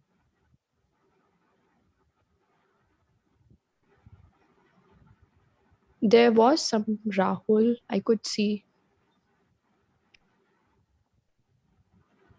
I think he has already left right now. There was some I think he Rahul. has. He has left. Yeah. It's just Yeah. only we're the two talking, and rest everyone, I'm not sure what they're doing. They've not even Yeah. sent their emails or.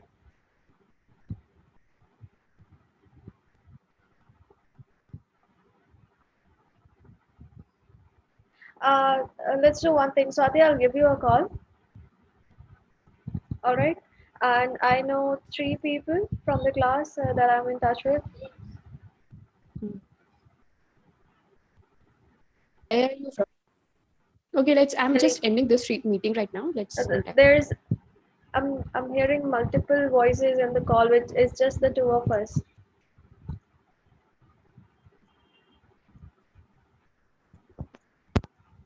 Let me give you a call, all right? I'm not sure what everyone. Vasant. With our email ID or our personal contact. Okay.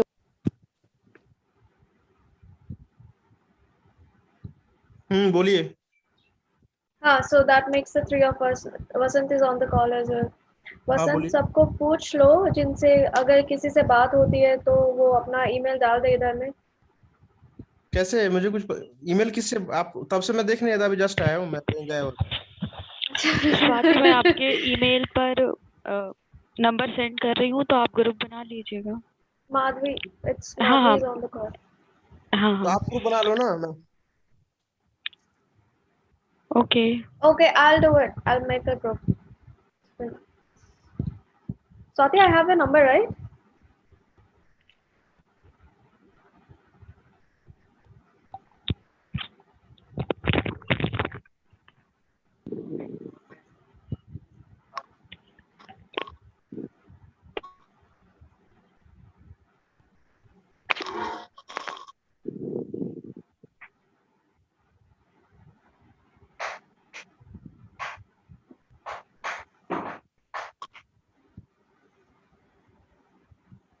किसी के group बना है, class का बना रहे हो क्या आप? I'm making the group. If all of you can hear me, I'm making the group. So I'll add everyone. जो भी जिसको जानता है उसको अपना contact send कर दो. And जितनों का I'll keep adding and somebody further वो भी आगे add करते रहो. तो ऐसे भी तो क्लास का ग्रुप बनता ही है ना, ये अलग. अच्छा ठीक है कोई दिक्कत नहीं, चलो सही है. नहीं, अभी जितने हम क्लास में है ना सबके लिए.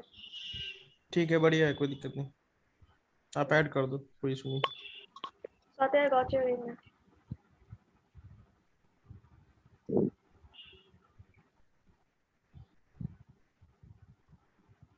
हाँ, जितने हम क्लास अटेंड कर रहे हैं ना आज.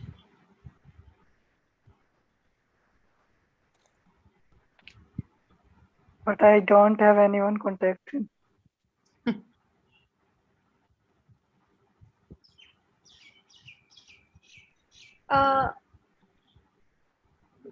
अभी किसी का आवाज आया ना, and they said that they don't have anyone's contact. So if you do not have anyone's contact, Swati ने अपना ईमेल डाला है इधर में. स्वाति को पर्सनली अपना नाम और अपना ईमेल टेक्स्ट कर दो. I mean email her directly. अपना contact number उधर में, and then we'll add you in the group. Okay.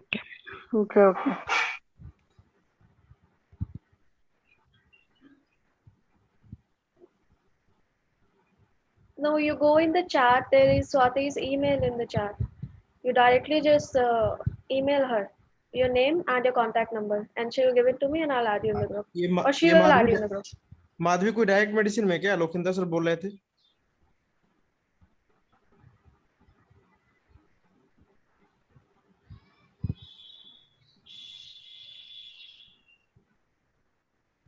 हाँ मैं डायरेक्ट मेडिसिन में हूँ। अच्छा वही क्योंकि करिश्मा बोल रही थी कि वो डायरेक्ट मेडिसिन में आप। अच्छा मतलब पता नहीं। हाँ ओके कोई नहीं।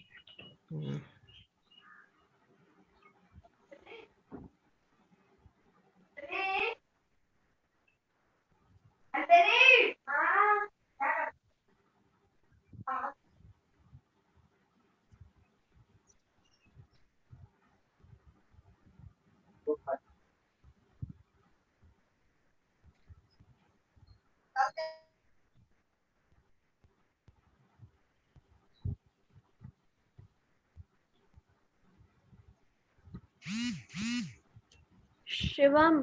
हाँ बोलिए। शिवम तुमको मेरे लिंक शेयर किया है ग्रुप वाला। मैं हमारे ग्रुप में भी डाल रही हूँ। Just start sharing this link to everyone जो क्लास में है। एक एक को बुलाना will be tough, just put it out there. मेरे कांटेक्ट में 2-3 है, उसको भेज देता हूँ। ठीक है। हाँ ओके। ऋतिक एक और है जयपुर का, एक लड़का भूला हूँ। मिंटू तो ऐड हो कर दिया ना आपने? मिंटू को कर दिया एक भानु है, उसको भी कर दिया, बोल दिया। ऋतिक ठीक है। तो ये एमडी मार्च है ना? हाँ एमडी मार्च। ठीक है। इसमें तो काफी बच्चा कम है, 5 ही है मतलब क्या? तो अभी धीरे धीरे करेंगे ना। मैं यहाँ पे चैट में डाल देती हूँ लिंक। लिंक मैं चैट में डाल देती हूँ।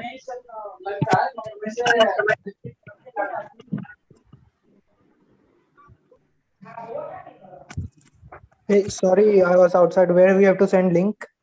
Email. You don't have to send the link anywhere. I'm putting the link for the group in this chat itself. You just click on it and join the group. Okay. All right. Okay. That it will be easier that way instead of sending somebody the email and prolonging the whole process. Okay. Yeah. That's better. Everybody gets English, right? Yes. Yeah. Okay. Cool.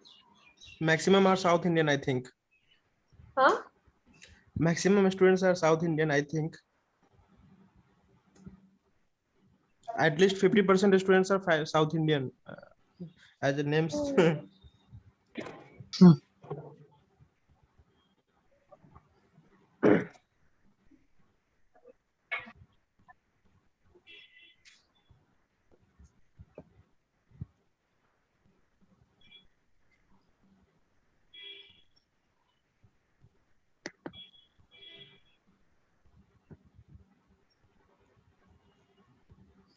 अच्छा और भी कोई class होगा क्या? मतलब ये तो intro class इसी का हुआ पीएसएम का, और सब्जेक्ट का बाद में होगा क्या? Don't know bro. कुछ पता नहीं चल रहा है ना, इसलिए पूछ रहा हूँ। ये भी कैसे कैसे मिला है ग्रुप, मतलब जो भी है ये लिंक।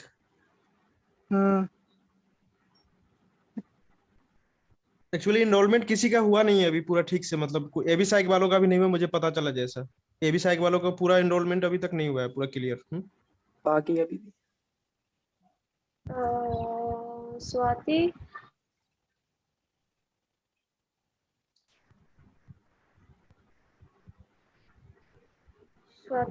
कॉल में है क्या अभी? ये कौन सी स्वाति? एक तिवारी थी शायद डायरेक्ट मेडिसिन की, वो है क्या? तिवारी हाँ स्वाति। अच्छा नोएडा। शिवम मुंह बंद रखो थोड़ा देर। Okay okay. एड्रेस लीक मत करना। हाँ सॉरी मैं तो बोल दिया। अच्छा हाँ बहुत सारे लोग होंगे। सॉरी। नहीं स्वाति ने कॉल छोड़ दिया।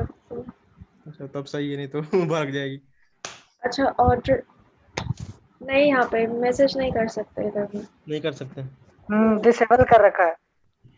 डिसेबल किया हुआ सिर्फ होस्ट कर सकते हैं। Swati has left the call so we can not do that now. There is just one simple thing.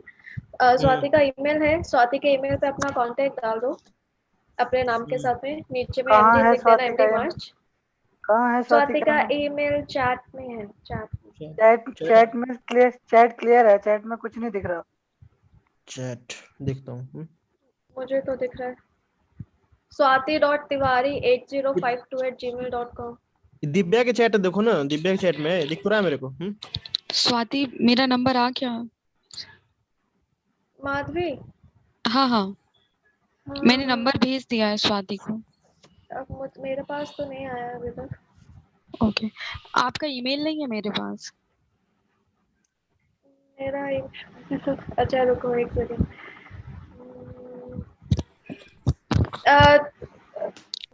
बसंत, हाँ माधवी का कांटेक्ट नंबर है ना उसके पास, करिश्मा के पास? पता नहीं, ये मुझे नहीं पता है, पूछना पड़ेगा। मैंने करिश्मा अभी को सेंड बोल। किया स्वाति को। उसने ये बोला था बस कि नाम बताया था कि लोकेंद्र से नाम बताया था, ये बस इतना ही मुझे पता चला था। Okay Madhavi it's okay, we will add you by the evening, ठीक है? We will get everyone's contact. यहाँ पर आप कांटेक्ट नहीं सेंड कर सकते कोई भी किसी को, तो और मैं अपना ईमेल यहाँ डाल नहीं सकती बिकॉज चैट इज डिसेबल्ड।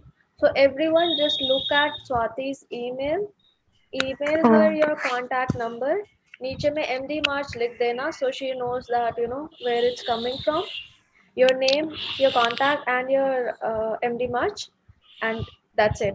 और जैसे हमें लिंक आ जाएगा we will add you in the group. Simple. Everyone got that? No.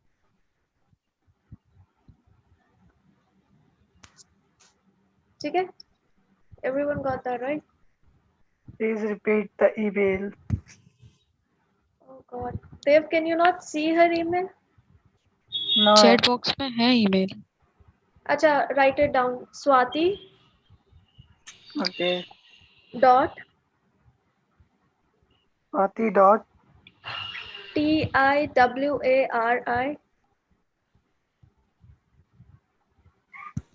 Swati dot Tiwari. हाँ. Okay. 8052 8052. @gmail.com. Okay. Thank you. So everyone please do the same so we can all stay in touch regarding the classes and the whole schedule.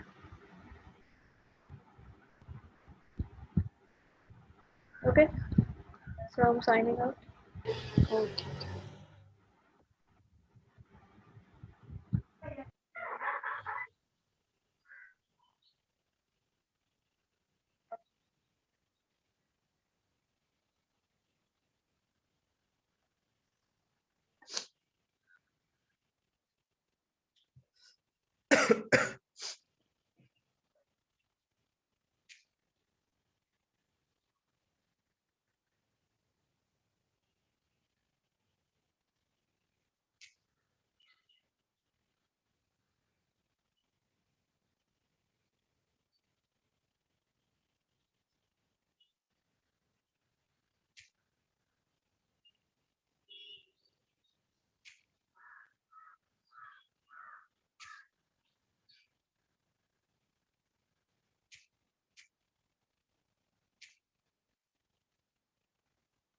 Leave कर रहा हूँ। Okay Same here.